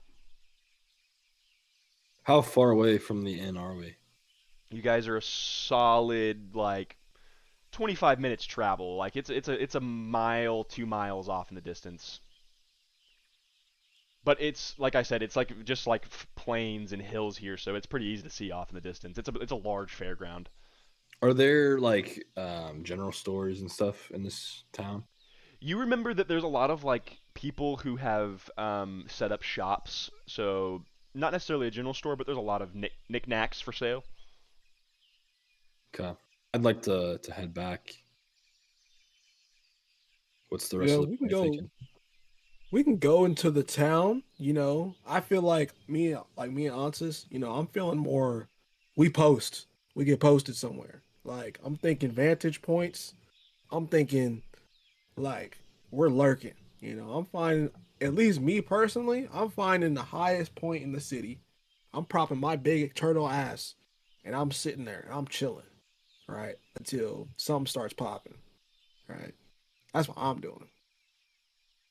I'm I not don't even opposed to know. that idea at all. I would like to propose the idea of a possible ambush, just because we have a member of our party who can disguise people. You can disguise other people, right? Or can you only disguise self? Is it disguise self? It's disguise self. Fuck. So you can't disguise other people. I have minor illusion. Well, we don't even know where they're no, coming from. I can't. this is true. Yeah. But hold on. Like, we could assume Deep Hollow, but we don't even know if that's where Jahal is going to be, because we know that there's some to the north. Okay, I really need to get to a marketplace, and then I can help us out a lot with an ambush. That's all I'm saying. Okay. But who are we ambushing? Is the thing. But yeah, that's why Arthur either way. plans to go and ask around to be like, hey, did any weird people show up? Like, just ask around the people to see if there's been a change in mood at all. Okay. Because as far as we know, we don't know if they need a lot of people to assemble to do this. We don't know if this part needs a lot of people or not. But if they do, we'll find that out. We should be able to. They might not even be here yet, though. They might literally come fucking pressing. They literally might just come steamrolling in this bitch. Well, that's why we need to, we gotta figure out what we can now. Are they even here yet? If not, we can start setting up by all the major, access points. We can ask Willem for help. We can tell him about the situation. But maybe that wouldn't help that much since, it's coming up to him being like, oh, there's a cult coming, and they're gonna kill everyone. That doesn't, it's gonna be hard to tell. That might be a good idea, because he literally hired us to handle some sketch shit, right? So all we have to do is tell him, if we want to go to him about it, all we have to do is tell him, they have some people who are about to fuck up your event. No matter what. They're about to come fuck up your event. You need to hide. You need to shut this shit down, bro. They're gonna come fuck it up. You can move it back. I don't or I don't whatever. think we're gonna be able to get him to do that. But what we can do, we can at least get Raise him the to get. security. Yeah, we can get him to get people to let us know, so we have a bigger net to figure out where they're coming from. Mm, mm. This But is a good like idea. that, even if we can't get them to like shut off the whole event and get people out of here, we can at least get them to we can get them to do what you said. I like that. I like that. Yeah. So we should talk to him. We should talk to him first. Ashton can go buy his shit, right? He can go to the store. He can go get his groceries, right? Then after, we can reorganize. We can get our vantage points. We can get our posts. We can get posted up. We get our guards and shit, right? And we'll move on from there. So Arthur's gonna start heading on down. Arthur, real Yeah, quick. oh. I found the Oh. item. This is an extremely fine black trench coat. Um, it's got not like a velvet inside, but it's got like a nice like dark purple material on the insides, and the blacks are on the outside. There's pockets, and it goes down to about your knees. This armor will give you advantage on dexterity saving throws.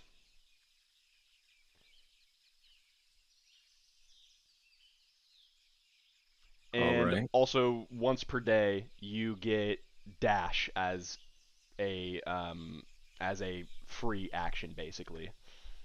Okay.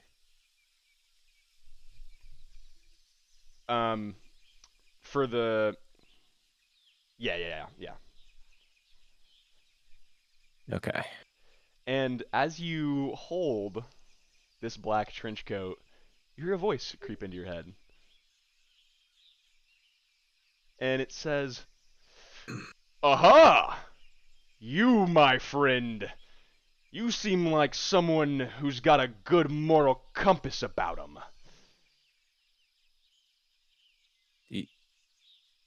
I'd like to think so. You and I can do great things together. Don my coat, and we will protect those who cannot protect themselves.